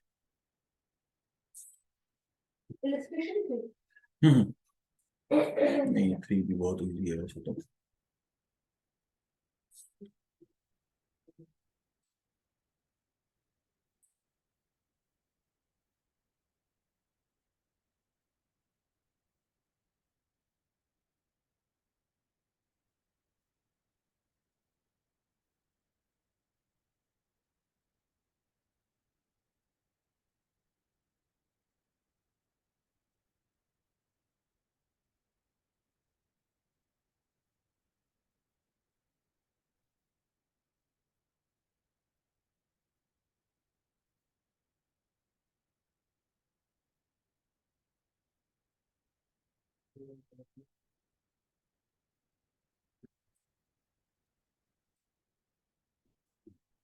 बड़े क्वेश्चन में हमारे पास इंफॉर्मेशन है, following is the balance sheet of ABC company limited as on 1 January 22 and 31 December 22। तो हमारे पास ओपनिंग और क्लोजिंग बैलेंसेस अवेलेबल है। बैलेंस शीट बेटा हमारे पास इक्विटी शेयर कैपिटल है 30,000 से 35,000 होगी, तो इश्यू ऑफ शेयर्स हुए हैं 5,000। ये इन हमारी फाइनेंसिंग एक्टिविटी में पॉजिटिव फ्लो है, फाइनेंसिंग आइटम है ना, लॉन्ग टर्म लाइबिलिटी से पैसा आ रहा है। शेयर प्रीमियम बेटा पहले नहीं था अब है, इसका मतलब ये जो 5,000 रुपए की आपने इक्विटी शेयर्स इशू करे हैं वो आपने प्रीमियम पर इशू करे, तो ये भी फाइनेंसिंग एक्टिविटी में ही पॉजिटिव आइटम बनेगी। यानी कि आप जब फाइनेंसिंग एक्टिविटी में इशू ऑफ शेयर लिखोगे तो आप 5,000 का नहीं लिखोगे, आप लिखोगे 8,000, क्योंकि 5,000 से तो शेयर कैपिटल बढ़ी है और 3,000 रुपए से हमारे पास शेयर प्रीमियम बढ़ गया। जनरल रिजर्व, रिजर्व में बेटा ट्रांसफर हुआ है 2,000 रुपए का, ओपनिंग में 4500 रुपए थे, अंत में हमारे पास 6,500 है। अगर रिजर्व में ट्रांसफर हुआ है तो बेटा हम इसको अपनी ऑपरेटिंग एक्टिविटी में जाकर के ऐड कर देते हैं, आपको अपना फॉर्मेट याद होता है। बिल्कुल, ट्रांसफर टू रिजर्व, क्योंकि ये रिजर्व जो आपने ट्रांसफर करे बेटा ये कोई कैश में थोड़ी ट्रांसफर हुआ है, नॉन कैश आइटम है। तो उसके बाद प्रॉफिट एंड लॉस 3,000 से बढ़ के बेटा 8,080 हो गए, इससे हमारी ऑपरेटिंग एक्टिविटी स्टार्ट करते हैं चेंज इन पीएनएल से, तो ये ऑपरेटिंग एक्टिविटी स्टार्ट करने के काम आएगा। 6% डिवेंचर पहले नहीं थे, अब हैं, तो इसका मतलब आपने साल के दौरान 7,000 के नए डिवेंचर इशू करे हैं। यही फाइनेंसिंग आइटम, फाइनेंसिंग एक्टिविटी में पॉजिटिव आइटम है।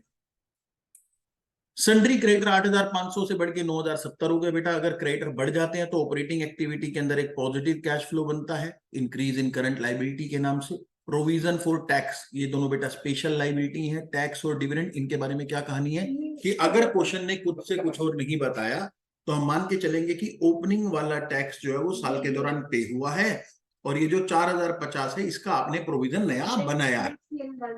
बिल्कुल, तो हम क्या करेंगे बेटा, 4,050 को तो ऑपरेटिंग में जाकर के ऐड कर देते हैं, और जो 2,250 रुपए आपने पे करे ये ऑपरेटिंग एक्टिविटी में ही लास्ट में हम टैक्स पेड दिखा देंगे। तो ये तो हो जाएगी बेटा नेगेटिव आइटम ऑपरेटिंग एक्टिविटी के अंदर ही, और ये हो जाएगी हमारे पास पॉजिटिव आइटम ऑपरेटिंग एक्टिविटी के अंदर ही। ठीक है जी। उसके बाद प्रपोज्ड डिविडेंड, बेटा पिछले साल का डिविडेंड जो प्रपोज था वो इस साल पे हुआ होगा, तो 3,000 इस बार पेड है, तो ये नेगेटिव आइटम है फाइनेंसिंग एक्टिविटी में। क्योंकि लास्ट ईयर का भी पे हो गई है। हाँ, लास्ट ईयर का। और इस बार का ये नया प्रपोज्ड डिविडेंड है जो इस साल के दौरान प्रपोज हुआ है, ये अगले साल पे होगा। लेकिन अगर डिविडेंड प्रपोज होता है तो बेटा हमारे प्रॉफिट में से माइनस भी होता है ना, तो हम क्या करते हैं, जितना डिविडेंड प्रपोज होता है उसको वापस से ऐड बैक कर देते हैं। तो जो डिविडेंड आपने प्रपोज किया है, जैसे आप प्रोविजन फॉर टैक्स डिविडेंड का करते हो, टैक्स का करते हो, ऐसे ही ये भी बेटा ऑपरेटिंग एक्टिविटी में जाकर के ऐड हो जाएगा। नहीं, ये वाला माइनस प्लस होगा ना। नहीं बेटा 3,500 ऐड होगा, क्योंकि ये इस साल आपने प्रपोज किया है। ओके। जब आपने प्रपोज किया है तो आपने ये एंट्री की होती है, profit and loss account debit to proposed dividend, लेकिन ये आपकी जेब से गया ही नहीं है। जो गया है वो माइनस होगा, जो नहीं गया लेकिन आपने माइनस कर रखा है तो हम क्या कर देंगे, उसको ऐड बैक कर देंगे।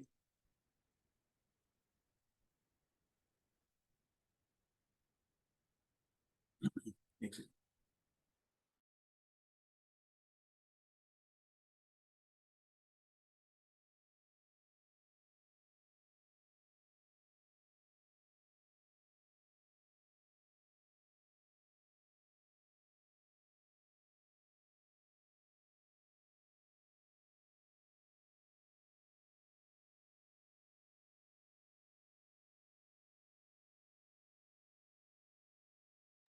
हाँ जी, तो बेटा ये तो हो गई मेरे साथ सारी बैलेंस शीट वाली आइटम्स तो हमने डिस्कस करनी है। उसके बाद हमारे पास एसेट्स हैं, लैंड एंड बिल्डिंग 23,000 से बढ़ के 39,000 हो गई, तो ये खरीदी होंगी।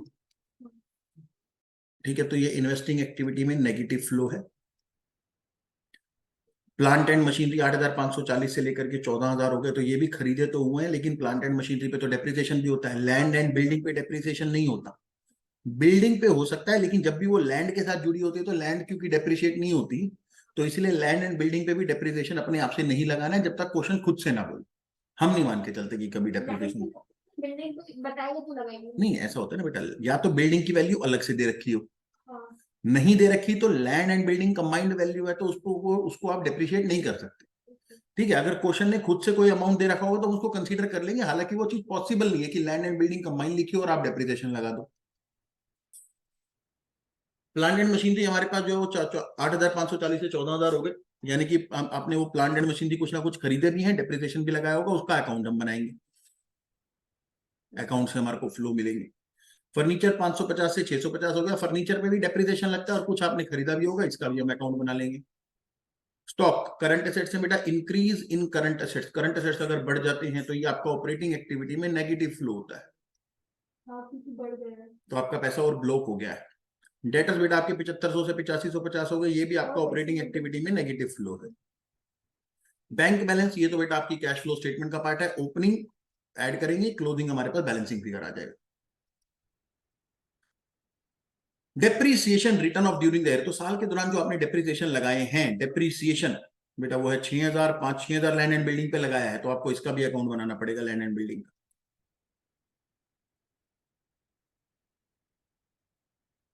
बिना अकाउंट बनाए के भी छोटी छोटी कैलकुलेशन के सारे किया जा सकता है, लेकिन अकाउंट बना के कर लेंगे। प्लांट एंड मशीनरी का डेप्रिसिएशन भी है, फर्नीचर का डेप्रिसिएशन भी है। You are required to prepare cash flow statement. सबसे पहले फटाफट हम क्या करेंगे, land and building, plant and machinery और फर्नीचर तीनों का अकाउंट बना लेते हैं। और यहाँ पर कोई एक्यूमुलेटेड डेप्रिसिएशन वाला अकाउंट नहीं बनेगा, यहाँ पे नेट वैल्यू पे अकाउंट बनेगा। कौन कौन से अकाउंट बनाने, एक तो बनाना है बेटा लैंड एंड बिल्डिंग का अकाउंट, एक फर्नीचर का और एक अपना प्लांट एंड मशीनरी।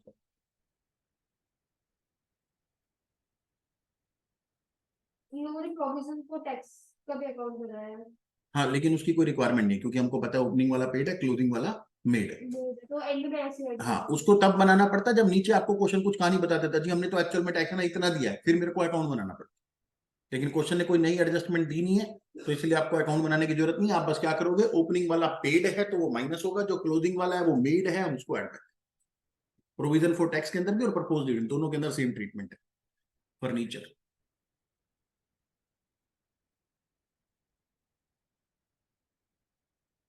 तो बेटा अकाउंट शुरू करते हैं जरा। ब्रॉड डाउन बैलेंस हमारे पास है लैंड एंड बिल्डिंग का 23,000 और कैरेट डाउन है हमारे पास 39,000। प्लांट एंड मशीनरी का हमारे पास ब्रॉड डाउन बैलेंस है 8,540 और कैरेट डाउन बैलेंस है हमारे पास 14,000। फर्नीचर का ब्रॉड डाउन बैलेंस है 550 और कैरेट डाउन बैलेंस हमारे पास है 650। और साल के दौरान जो आपने डेप्रिसिएशन लगाया बेटा, उस डेप्रिसिएशन की एंट्री हुई होगी depreciation account debit to asset. तो यहां पर आ जाएगा बेटा वो डेप्रिसिएशन अकाउंट, उस एसेट की वैल्यू घट गई होगी। कितने कितने का डेप्रिसिएशन लगाया, ऐसा हमारे को सवाल ने नीचे एडजस्टमेंट में बताया था कि 6,000, 5,000 और 120 रुपए का आपने डेप्रिसिएशन लगाया है। तो 6,000 का डेप्रिसिएशन लगा है, 5,000 का डेप्रिसिएशन लगा है और 120 का डेप्रिसिएशन लगा है। अब एक चीज देखिए, लैंड एंड बिल्डिंग में 23,000 की लैंड एंड बिल्डिंग थी, जिसमें से 6,000 की डेप्रिशिएट होगी तो 17,000 की बचनी चाहिए ना। लेकिन आपके पास तो 29,000 की बच रही है, इसका मतलब आपने 12,000 रुपए की लैंड एंड बिल्डिंग और परचेज की है।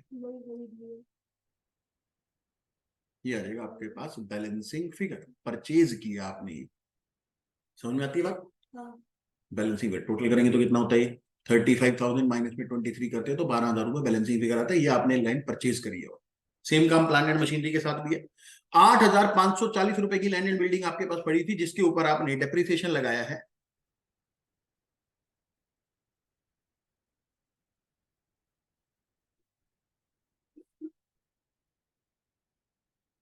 हाँ जी, तो बेटा डेप्रिसिएशन 8,540 में 5,000 रुपए का लग गया, तो नेट कितना हो गया, 3,540 बचना चाहिए।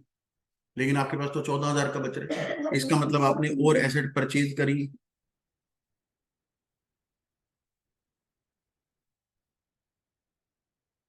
तो टू बैंक बैलेंसिंग फिगर, जितना भी बैलेंसिंग फिगर होगा उसको टू बैंक में हाँ वो आपने खरीदा होगा ना, इस तरफ का बैलेंसिंग फिगर तो आपने खरीदा होगा।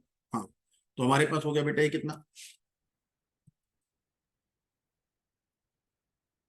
5,000 प्लस 14,000 माइनस में 8,540, 10,460 रुपए का आपने प्लांट और खरीदा है।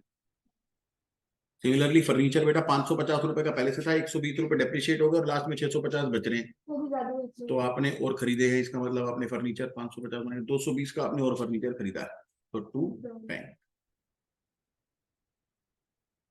अब जो जो बेटा आपका डेप्रिसिएशन है, ये आपकी नॉन कैश आइटम है, आपने पीनल में डाल रखा होगा, तो हम इसको ऑपरेटिंग एक्टिविटी में वापस से ऐड बैक कर देंगे, क्योंकि आपने गलत चीज माइनस कर रखी है, नॉन कैश आइटम। तो ये तो आपका फ्लो है ही, फ्लो मार्क कर रहे हैं बेटा, ये एक आपका फ्लो हो गया। फिर उसके बाद जो बैंक से आपने पैसे दिए हैं, ये भी आपका फ्लो है, इन्वेस्टिंग एक्टिविटी में नेगेटिव फ्लो है। प्लांट एंड मशीनरी का डेप्रिसिएशन ऑपरेटिंग एक्टिविटी में ऐड हो जाएगा। फिर आपने मशीनरी खरीदी, ये आपका इन्वेस्टिंग में माइनस हो जाएगा। डेप्रिसिएशन लगाया फर्नीचर के ऊपर, ऑपरेटिंग में ऐड हो जाएगा। और पेमेंट कर दी, तो ये आपका इन्वेस्टिंग में नेगेटिव आइटम होगी। तो जो डेप्रिसिएशन है वो सारे डेप्रिसिएशन ऑपरेटिंग एक्टिविटी में जाके ऐड होने, क्योंकि नॉन कैश आइटम है। और जो जो पेमेंट हो रही है एसेट्स को खरीदने के लिए, ये वाली, ये सब आपकी इन्वेस्टिंग एक्टिविटी में नेगेटिव आइटम है, क्योंकि आपने ये पैसे दिए। चलो ये अकाउंट हमने बना लिया, अब हम जरा बैलेंस शीट को यूज करते हुए अपनी सारी कैश फ्लो स्टेटमेंट बनाएंगे बेटा। तो कैश फ्लो स्टेटमेंट,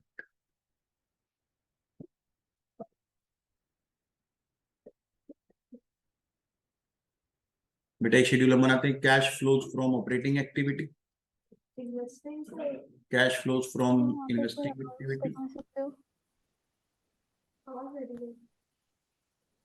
हाँ कांशा बोलो दोबारा। सो अकाउंट्स वो अभी यूज करेंगे दोबारा। ठीक है। Cash flows from financing activity, schedule 3। तो हमारे पास आ जाएगा बेटा cash flow during the year, पूरे साल में कितना कैश फ्लो जनरेट किया या गवाया। इसमें बेटा हम ऐड बनाते हैं क्या, तीनों के अलग ही बनाते हैं हाँ हाँ वो भी हम शेड्यूल लिखा तो है, शेड्यूल 1 शेड्यूल 2 शेड्यूल 3 वो बनाएंगे अभी। इसमें ऐड करेंगे बेटा, ऐसे ही सिखाया था बेटा, कुछ भी नई चीज नहीं सीखी हमने अपने यहाँ पर। ये आपकी कैश फ्लो स्टेटमेंट होती है, cash flow from operating activity schedule 1 schedule 2 schedule 3, और फिर हमारे पास आता है cash flow during the year. इसमें हम ऐड करते हैं ओपनिंग, तो हम कहाँ पर पहुंचते हैं, क्लोजिंग।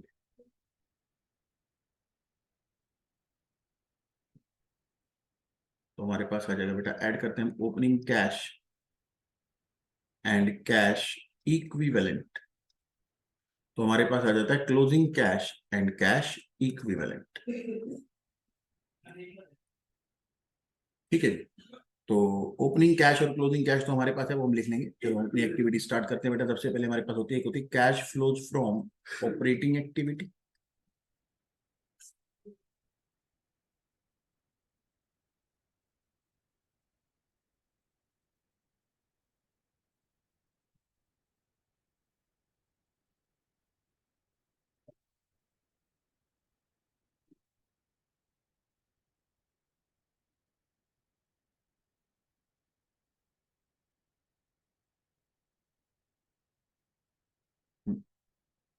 फिर हमारे को बनानी होती है बेटा cash flows from investing activity,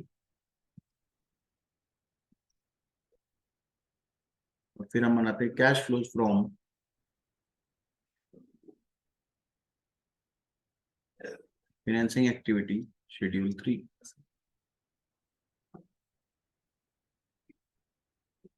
starting कैसे करते हैं बेटा, चेंज इन प्रॉफिट्स, तो प्रॉफिट एंड लॉस हमारे पास है 3000 से बढ़ के 8080 हो गया है, तो चेंज इन P&L है बेटा 5080 रुपए। ऑपरेटिंग एक्टिविटी स्टार्ट करेंगे,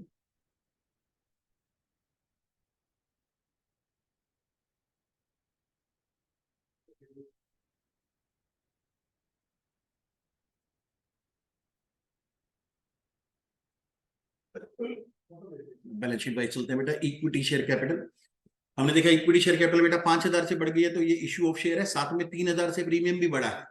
इसका मतलब आपने शेयर जो इशू करे हैं वो 3000 के प्रीमियम पे इशू करे। क्वेश्चन ने कुछ बताया नहीं है तो हमको पता चल रहा है अपने आप ही, तो हम इशू ऑफ शेयर्स 8000 रुपए लिखेंगे।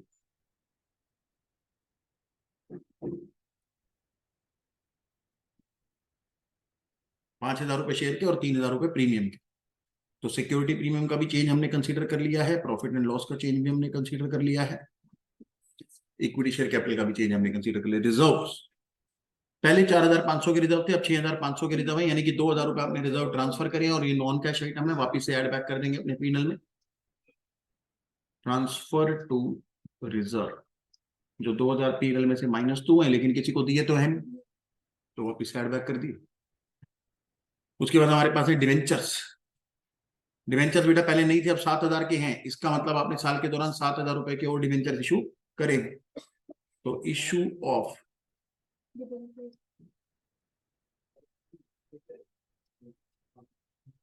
डिवेंचर्स के आगे बेटा रेट भी लिखा हुआ है, ठीक है। तो अब ये 6% है। क्वेश्चन ने हमारे को बताया नहीं कि डिवेंचर इशू कब हुए। अगर आप मानते हो कि डिवेंचर साल के शुरुआत में इशू हुए थे, तो इसका मतलब साल के अंत तक आपने इसके ऊपर इंटरेस्ट भी दिया होगा, 6% इंटरेस्ट। और अगर आपने इंटरेस्ट दिया है तो आपने प्रॉफिट एंड लॉस में से माइनस भी किया होगा, और जो कि नॉन ऑपरेटिंग आइटम है, इंटरेस्ट तो फाइनेंसिंग आइटम होती। तो अगर आपने बेटा वो अपना इंटरेस्ट कुछ पे कर रखा है, तो आपको अपने प्रॉफिट एंड लॉस में जाकर के उसको ऐड बैक करना पड़ेगा, यानी कि ऑपरेटिंग एक्टिविटी में ऐड करेंगे, और जो इंटरेस्ट पे हुआ है वो फाइनेंसिंग आइटम है, वो आपको cash flows from financing activity में से माइनस करना है। तो ऑपरेटिंग एक्टिविटी में इंटरेस्ट ऐड करना है। नीचे अजम्पशन में क्या लिखा जाएगा, assuming debentures are issued at the beginning of the year. हाँ जी, बिल्कुल अंत में लिखना पड़ेगा। तो अगर आपने एक डिविडेंड की एडजस्टमेंट है इस सवाल के अंदर, तो मैं डिविडेंड के लिए जगह छोड़ रहा हूं, और प्रोविजन फॉर टैक्स के लिए मैं इसमें ऐड बैक क्या चीज कर रहा हूं अभी, इंटरेस्ट।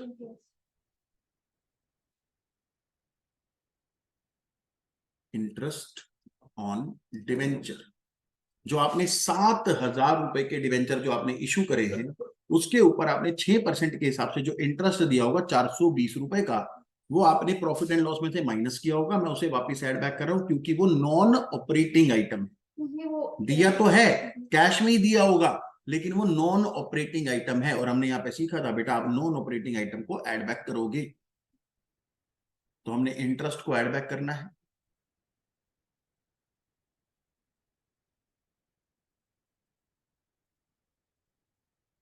हम्म 420, और जो डिबेंचर के ऊपर आपने इंटरेस्ट दिया है बेटा वो फाइनेंसिंग एक्टिविटी में से माइनस हो जाएगा। Interest on debenture 420 negative. क्योंकि ये दिया है। तो एक जगह ऐड हो गया ऑपरेटिंग एक्टिविटी में, एक जगह माइनस हो गया फाइनेंसिंग एक्टिविटी में। तो इंटरेस्ट भी ट्रीट हो गया, डिवेंचर भी ट्रीट हो गया। उसके बाद क्रेडिटर है, क्रेडिटर बेटा हम वर्किंग कैपिटल वाले आइटम के साथ करेंगे। प्रोविजन फॉर टैक्स, जो क्लोजिंग वाला प्रोविजन है 4050 रुपए, ये तो बेटा ऑपरेटिंग में जाके ऐड होएगा, और जो 2250 रुपए पेड है वो ऑपरेटिंग में माइनस हो जाएगा लास्ट में। तो पहले हम यहाँ पर ऐड कर देते हैं बेटा प्रोविजन फॉर टैक्स, जो आपने बनाया है। क्या बोलते हैं, एक होता है पेड और एक होता है मेड। तो जो मेड है वो यहां पर आ जाएगा। कितना मेड है भैया प्रोविजन, 4050 रुपए प्रोविजन फॉर टैक्स। जो क्लोजिंग वाला है बेटा वो मेड होता है, और जो पेड है ना वो ऑपरेटिंग एक्टिविटी के लास्ट में हम बुक करेंगे। तो अभी मैं इसके ऊपर टिक नहीं लगा रहा क्योंकि हमने अभी इसके ये वाली आइटम की एडजस्टमेंट करनी है। ये तो हो गई है, ये रह रही। सिमिलरली प्रपोज्ड डिविडेंड, जो ओपनिंग वाला डिविडेंड है बेटा वो तो पे हो गया होगा, तो जो पे हुआ है वो तो फाइनेंसिंग आइटम में नहीं, फाइनेंसिंग एक्टिविटी में नेगेटिव आइटम है, और जो आपने डिविडेंड प्रपोज किया है वो ऑपरेटिंग में जाकर के ऐड हो जाएगा। तो प्रपोज्ड डिविडेंड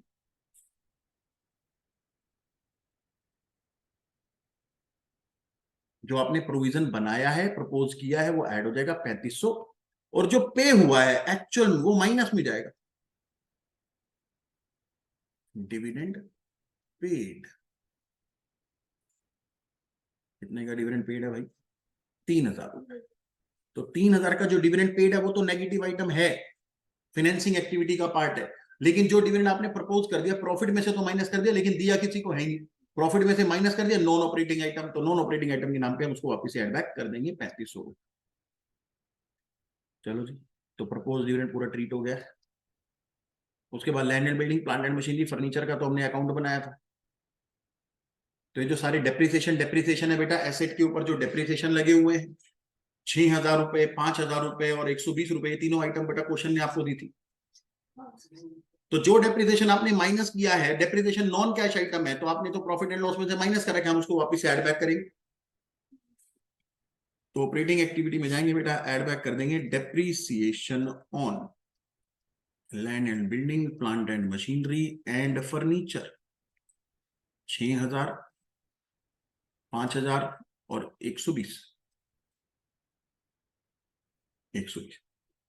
तो फ्लो नंबर 1, 3 एंड 5 जो अकाउंट में बनाया बेटा हमने, डेप्रिसिएशन हमारे को मिला, डेप्रिसिएशन 1, 3 एंड 5। इसके अलावा बेटा आपने अकाउंट जब बनाया तो आपको ये तो पता चला कि आपने तीन एसेट के ऊपर डेप्रिसिएशन लगा रखा है जो कि नॉन कैश आइटम है। इसके अलावा आपने वो 3 एसेट खरीदी भी तो है। बैलेंसिंग फिगर हमें पता चला कि 23000 की जब एसेट हमारे पास थी उसमें से 6000 का डेप्रिसिएशन लग गया, तो कितने का बचना चाहिए, 17000। लेकिन हमारे पास है कितने का, 29,000, 39,000 है, 39 है बेटा, बहुत सारी खरीदी हमने, गलत अकाउंट बन गया, बैलेंसिंग फिगर इसमें गलत है। ये 39,000 है, 29,000 नहीं है। तो इसका बैलेंसिंग फिगर करेक्ट कर लेते हैं, 39,000 प्लस 6,000 माइनस 23,000, 22,000 आएगा बेटा यहाँ पे, 12,000 की जगह बैलेंसिंग फिगर। तो जो डाला ही नहीं है वो डालेंगे। तो आपने जो एसेट परचेज करी लैंड एंड बिल्डिंग की 23,000 रुपए बेटा, ये आपकी इन्वेस्टिंग एक्टिविटी में नेगेटिव फ्लो है। प्लांट एंड मशीनरी आपने खरीदा 10,460 रुपए का, वो भी नेगेटिव फ्लो है। जो एसेट परचेज करते हो तो इन्वेस्टिंग एक्टिविटी में नेगेटिव फ्लो बनता है। फिक्स्ड एसेट्स परचेज पैसा देना पड़ेगा ना, तो इन्वेस्टिंग एक्टिविटी में वो नेगेटिव फ्लो बन जाएगा।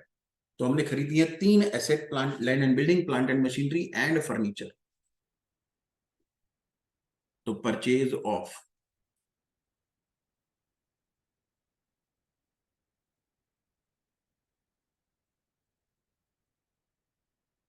Land and building, plant and machinery and furniture.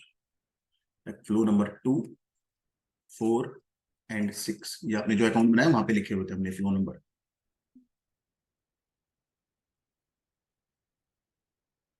हाँ जी, क्या कितने कितने की परचेज है? 22,000, 10,460 और 220।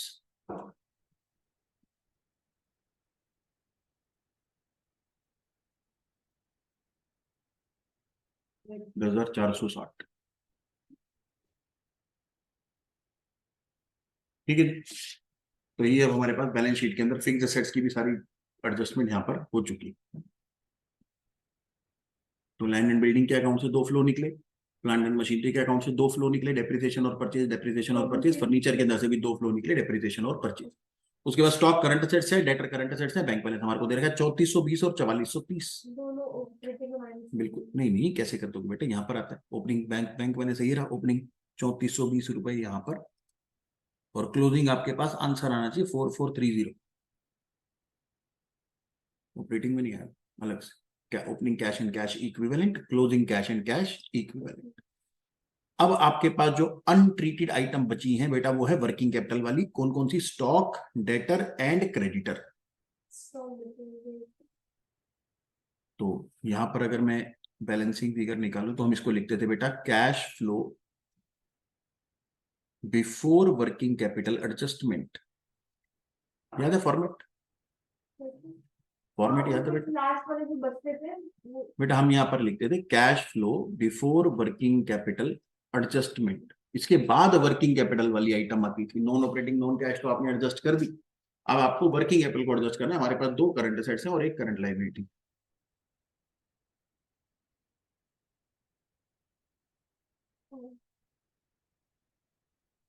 तो करंट असेट्स के अंदर हमारे पास स्टॉक और डेटर दोनों चीजें बढ़ रही हैं, इंक्रीज इन स्टॉक भी माइनस होगा, इंक्रीज इन डेटर भी माइनस होगा।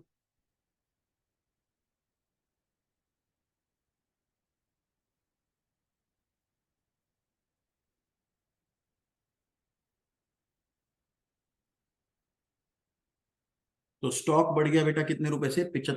8,240 से 9570। 8,240 माइनस 9570, 1,330 रुपए से बेटा आपका स्टॉक बढ़ गया, तो नेगेटिव आइटम। डेटर्स हमारे बढ़ गए बेटा 7500 से 8550, यानी कि 1,050 रुपए, increase in debtors. Cash flow before working capital change कितना है उसको देख लेते हैं एक बार, 5080 प्लस 2000,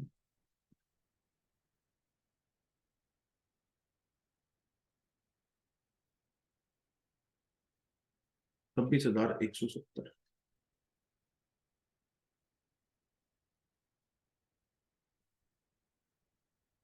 इसके अलावा बेटा क्रेडिटर की एक एडजस्टमेंट है, डेटर और स्टॉक की एडजस्टमेंट हमने डाल दी। क्रेडिटर्स हमारे को दे रखे थे 8500 से बढ़ के 9,070 हो गए, तो क्रेडिटर बढ़ रहे हैं, यानी कि इंक्रीज इन करंट लाइबिलिटी बेटा ऐड हो जाएगा, इंक्रीज इन क्रेडिटर्स। क्रेडिटर्स भी बढ़ रहे हैं 570 से।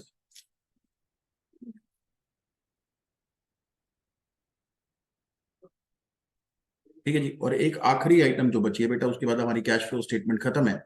आखिरी आइटम बेटा प्रोविजन फॉर टैक्स, में से जो प्रोविजन था वो तो आपने ऐड कर दिया था, ये 4,050 रुपए, लेकिन जो पेमेंट हुई है ओपनिंग वाले की, नेगेटिव वाली आइटम 2,250, अब हम इसको पे कर देंगे। लास्ट आइटम है बेटा टैक्सेस पेड। जो प्रोविजन मेड था वो तो ऊपर एड बैक हो गया क्योंकि वो गया ही नहीं है, ये रहा। लेकिन जो एक्चुअल में गया है वो वापिस से माइनस भी तो होना पड़ेगा ना, तो हमको माइनस करेंगे बेटा, हमने टैक्स पे करें कितने रुपए के? 2,250 रुपए ओपनिंग प्रोविजन, टैक्स पेड 2,250।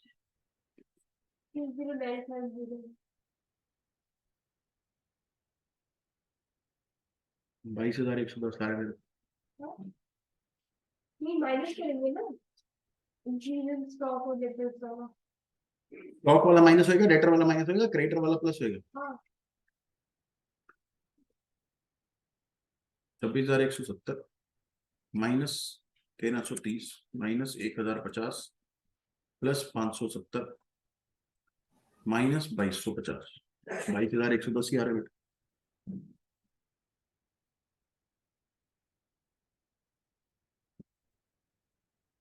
हमारा कुछ और कैसे आ रहा है? ऊपर से कैलकुलेशन एक बार दोबारा चेक कर लेते हैं।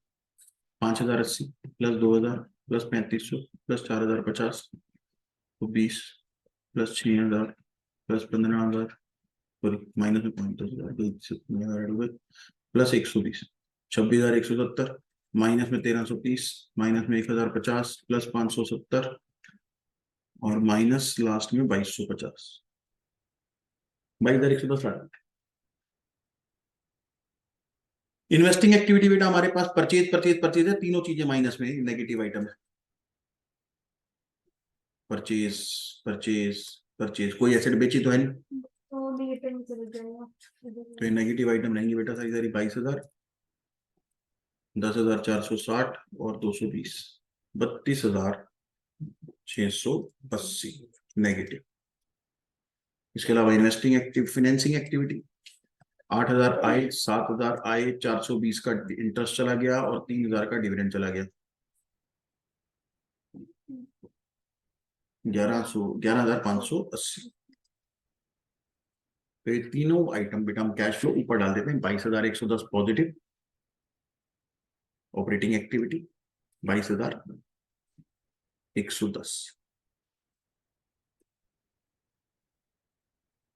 इन्वेस्टिंग एक्टिविटी है बेटा नेगेटिव 32,680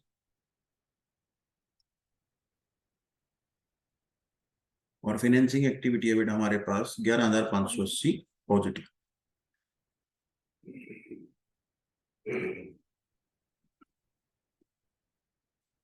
तो 22,110 प्लस 11,580 माइनस 32,680 तो 1,010 का पॉजिटिव फ्लो है। और अगर आप इसमें इसको ऐड करोगे तो 4430 आएगा। इसका मतलब हमारा सवाल ठीक है।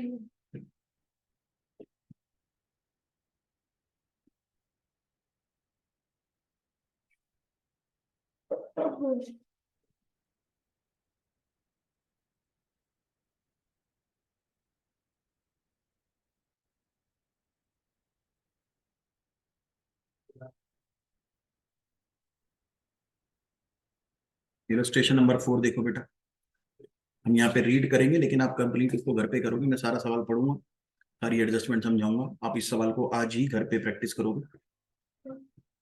पिछले सवाल जैसा है लेकिन एडजस्टमेंट कुछ कुछ अलग है, तो उससे कैश फ्लो बदलेगी। आप वो पीडीएफ भेज दीजिएगा लाइक फॉरवर्ड के लिए।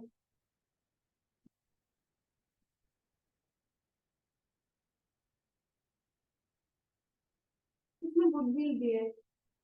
कोई भी चीज हो बेटा, आपको अगर कॉन्सेप्ट समझ में आता है ना तो फिर कोई भी चीज लिखी हो। और अगर तुम याद करने की कोशिश कर रहे हो तो कोई सवाल तुम्हारे को नहीं बचा सकते। याद तो कितने भी सवाल तुम प्रैक्टिस कर लो, अगर तुम याद करने की कोशिश कर रहे हो कि सर इसको ऐसे आएगा तो ऐसे कर दूंगा, फिर तो नहीं होता। तो आपको समझना है कि हम ऐसा कर क्यों रहे। इसीलिए मैंने जब पिछली क्लास के अंदर फॉर्मेट समझाया तो मैंने कारण सहित बताया कि हम जा कहाँ रहे हैं। हम नीचे से स्टार्ट करें और ऊपर की तरफ जा रहे हैं। और अगर कोई चीज पीएनएल में मान लो डली हुई है तभी तो एडजस्ट करोगे।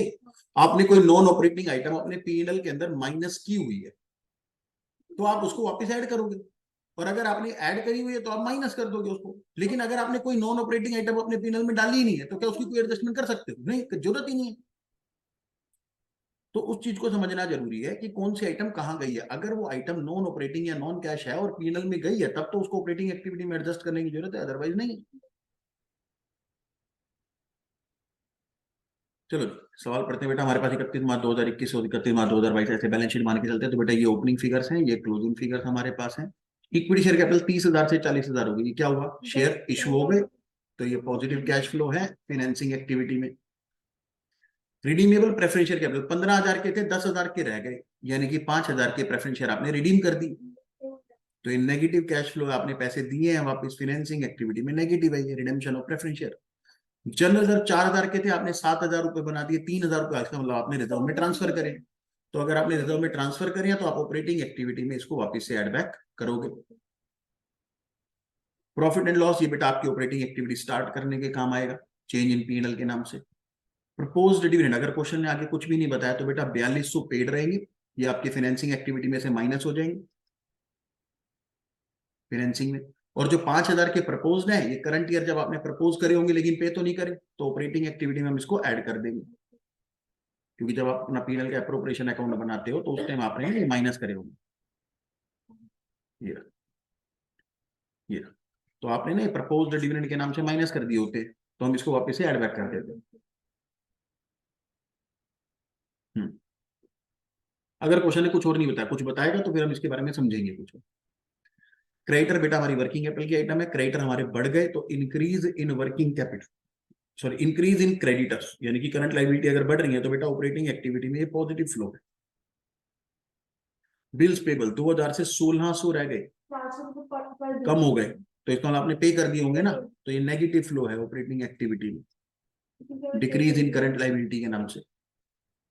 प्रोविजन फॉर टैक्स के बारे में अगर क्वेश्चन ने खुद से कुछ और नहीं बताया तो जैसे हमने पिछले सवाल में किया है, ओपनिंग वाला हम पे कर देंगे, ऑपरेटिंग एक्टिविटी में नेगेटिव, क्लोजिंग वाला हम मान लेंगे प्रोविजन बनाया गया है, ऑपरेटिंग एक्टिविटी में पॉजिटिव।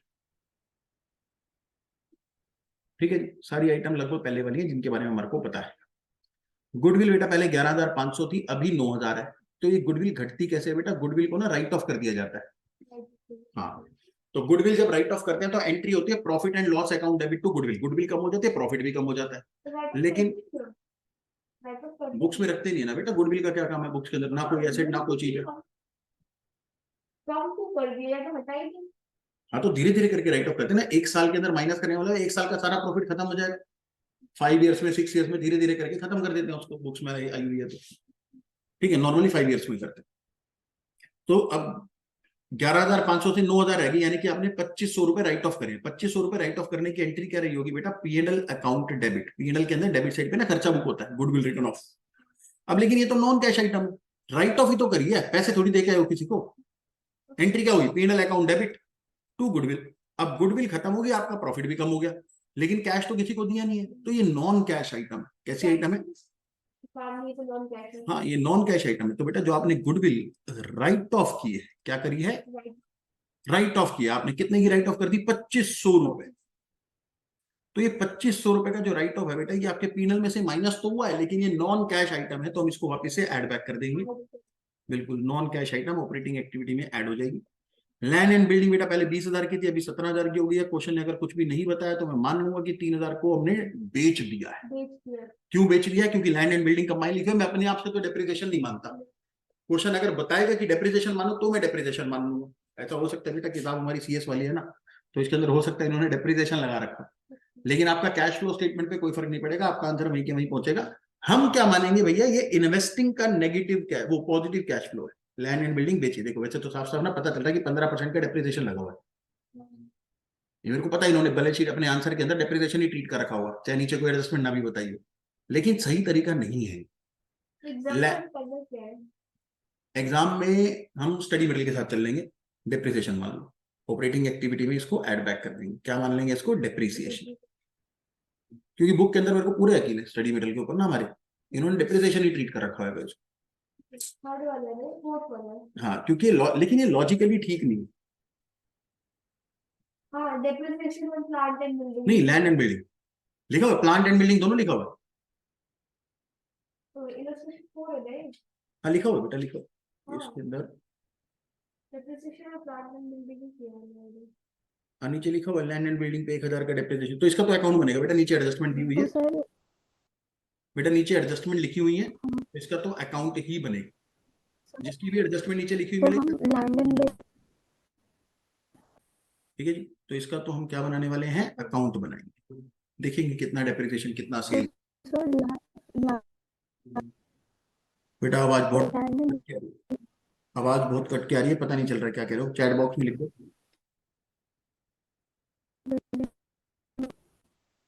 प्लांट बेटा 8,000 से 20,000 हो गए, इसके बारे में भी आपको नीचे इन्फॉर्मेशन दे रखी है, इसका भी हम अकाउंट बना लेंगे। डेटर्स, करंट असेट्स कम हो गए, बढ़ रहे हैं, कहां से बढ़े? 16,000 से 20,000 हो रहे हैं बेटा। अगर करंट असेट्स हमारे इंक्रीज हो रहे हैं तो ये increase in current assets negative item होती है ऑपरेटिंग एक्टिविटी के अंदर, करंट असेट्स के अंदर पैसा ब्लॉक हो रहा है। स्टॉक 7,700 से 10,900 हो गया, ये भी नेगेटिव आइटम है बेटा ऑपरेटिंग एक्टिविटी के अंदर। बिल्स रिसीवेबल 2,000 से 3,000 हो गए, ये भी बेटा करंट असेट्स बढ़ रही है, नेगेटिव आइटम है ऑपरेटिंग एक्टिविटी के अंदर। और सपना पूछ रहे सर लैंड एंड बिल्डिंग का डेप्रिसिएशन या सोल्ड, बेटा लैंड एंड बिल्डिंग के बारे में ही बता रहा हूँ, सवाल में नीचे एडजस्टमेंट लिखी हुई है, उसको फॉलो करेंगे।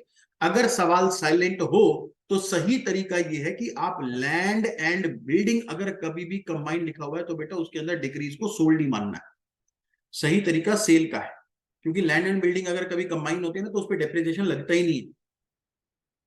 लेकिन इस सवाल में चिंता करने की कोई जरूरत नहीं, क्योंकि नीचे एडजस्टमेंट लिखी हुई है। कैश इन हैंड और कैश एट बैंक आपको दे रखे हैं, तो बेटा ये कैश एंड कैश इक्विवेलेंट का पार्ट हो गया या फिर कैश फ्लो स्टेटमेंट का बेसिक पार्ट। नीचे क्वेश्चन ने आपको एडजस्टमेंट बताएगी, डेप्रिसिएशन 2000 रुपए का लगाना है लैंड एंड बिल्डिंग पे। अब एक चीज देखो, लैंड एंड बिल्डिंग में जो डिक्रीज आया है बेटा वो तो 3000 का आया है, हाँ, लेकिन डेप्रिसिएशन उसने कितने का बताया, 2000। अभी भी होगी। बेची हो हाँ, बेची होगी। 20,000 पे अगर 2000 का डेप्रिसिएशन लगाते हैं तो बेटा 18,000 की लैंड एंड बिल्डिंग बचनी चाहिए, 2000 लेकिन आपके पास 17,000 की बच रही है। 1000 की बेच देंगे। तो बाकी का 1000 रुपए की आपने लैंड एंड बिल्डिंग बेच दी है। इसका मतलब जब आप लैंड एंड बिल्डिंग का अकाउंट बनाओगे तो वहां पर फिर आपको बैलेंसिंग फिगर परचेज की जगह सेल नजर आएगा, क्रेडिट साइड पे बैलेंसिंग फिगर नजर आएगा। जैसे पिछले सवाल में आपने लैंड एंड बिल्डिंग का अकाउंट बनाया और आपका बैलेंसिंग फिगर इधर आया है, वो सही रहेगा। हाँ, वो अब आपका क्रेडिट साइड पे आएगा यहाँ पर, और फिर आप लिखोगे by bank sale investing activity में पॉजिटिव आइटम, क्योंकि सेल करके पैसा आया ना। ठीक है जी, तो इसके अकाउंट बना करके तुम्हारे को दो फ्लो मिलेंगे लैंड एंड बिल्डिंग के अकाउंट के अंदर से, 2000 का डेप्रिसिएशन जो कि ऑपरेटिंग एक्टिविटी में एड बैक हो जाएगा, और 1000 रुपए की sale of land and building जो कि इन्वेस्टिंग एक्टिविटी में पॉजिटिव कैश फ्लो बनेगी। सिमिलरली प्लांट के बारे में आपको बताया गया कि आपने 1000 रुपए का प्लांट पे भी डेप्रिसिएशन लगाया है, तो प्लांट 8000 का था जिसके ऊपर 1000 का डेप्रिसिएशन लग गया, तो 7000 का बचना चाहिए, हाँ, लेकिन बच तो 20,000 रुपए का रहा है। खरीद इसका मतलब 13,000 रुपए का प्लांट आपने और खरीद लिया होगा, तो आपके पास यहाँ पे से दो फ्लो।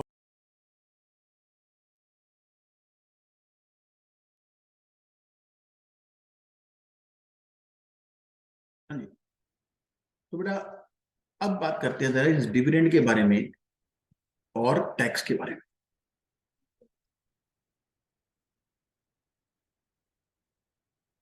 तो बेटा वैसे तो हमने सीख रखा है कि अगर टैक्स के बारे में सवाल आपको पूछना बताए तो हमने ऊपर ट्रीटमेंट के बारे में फाइनल डिस्कशन भी कर लिया था कि ये करेंगे हम, सर ओपनिंग वाला पेड मान लेंगे और क्लोजिंग वाला प्रोविजन मेड मान लेंगे। लेकिन टैक्स पेड जो हुआ है एक्चुअल में, वो क्वेश्चन ने आपको खुद से बताया कि 3500 रुपए, सिर्फ 3500 पे करा, जबकि ओपनिंग प्रोविजन था कितने का, 4000 रुपए। इसका मतलब ऐसा हुआ होगा कि आपने प्रोविजन पिछली बार ज्यादा बना दिया, एक्चुअल में टैक्स कम पे करना पड़ा। ठीक है, अब आपको यहां पर प्रोविजन फॉर टैक्स का एक अकाउंट बनाना पड़ेगा। ध्यान से देखिए, बहुत छोटा सा अकाउंट बनेगा, प्रोविजन फॉर टैक्स। बेटा हमारे पास ओपनिंग में जो टैक्स की लाइबिलिटी थी by balance brought down, opening tax का अमाउंट वो था 4000, और जो क्लोजिंग बैलेंस हमारे पास है टू बैलेंस कैरिड डाउन, ये लाइबिलिटी है ना इसलिए इस तरीके से शुरू, लाइबिलिटी क्रेडिट साइड से शुरू होती, तो to balance carried down 5000, 5000, opening 4000, closing 5000। अब 4000 का प्रोविजन था जिसमें से पेमेंट हुई एज पर एडजस्टमेंट 3500 की, तो टू बैंक अकाउंट 3500, ये हो गया पेड। तो जो पेड है माइनस तो वो होता है, तो जब आप अपनी ऑपरेटिंग एक्टिविटी बनाओगे, और जैसे आपने पीछे भी अपनी कैश फ्लो स्टेटमेंट,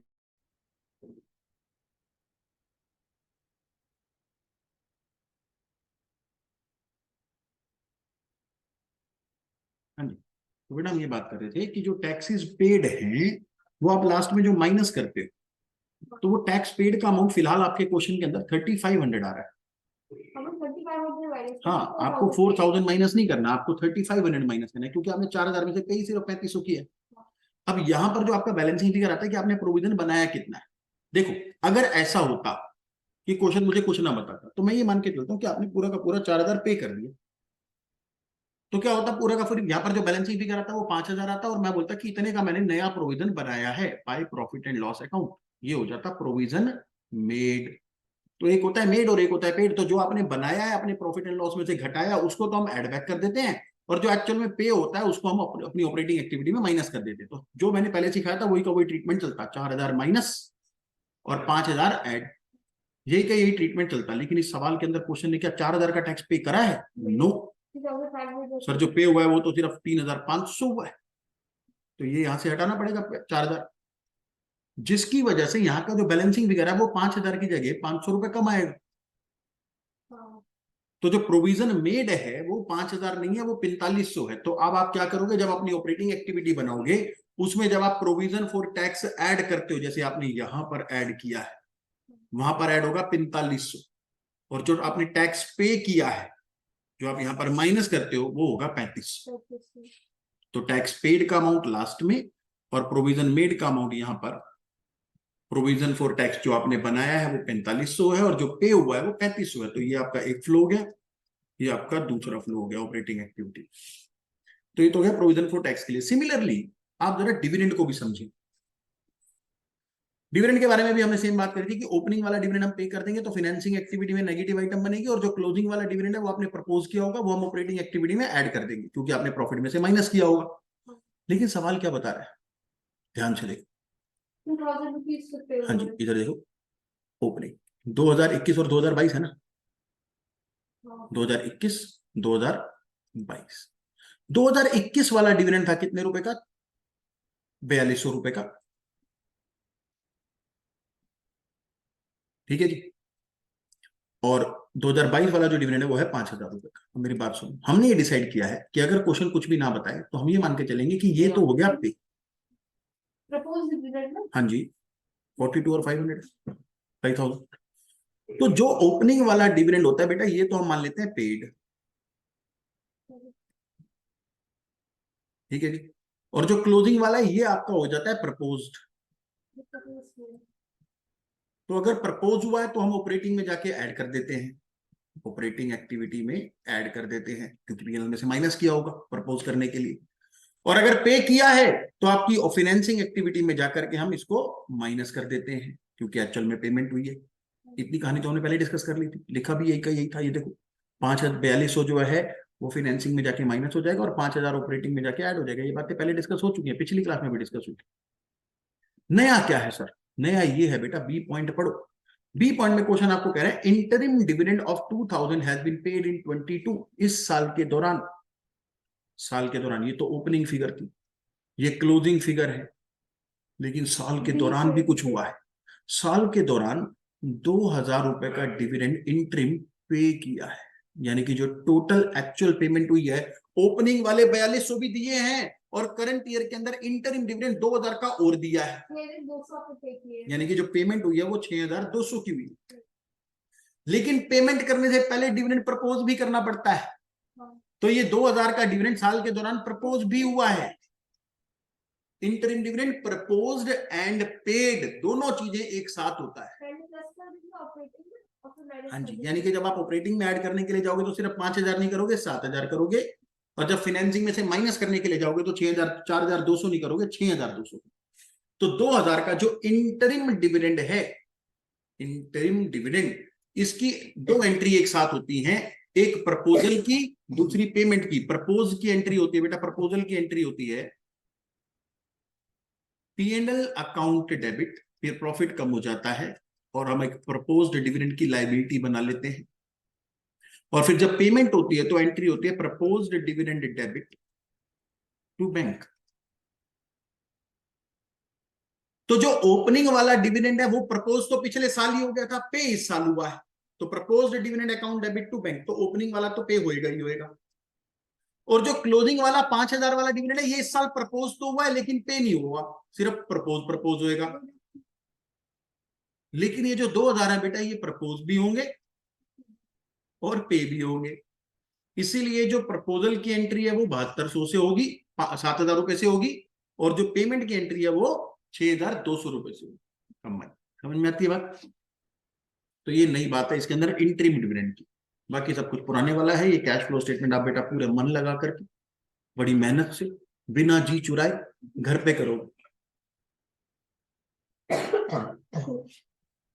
ठीक है? क्योंकि बेटा अगर एक बार भी आपने ऐसा सोच लेना, अरे यार ये तो नहीं होगा, फिर वो नहीं होगा।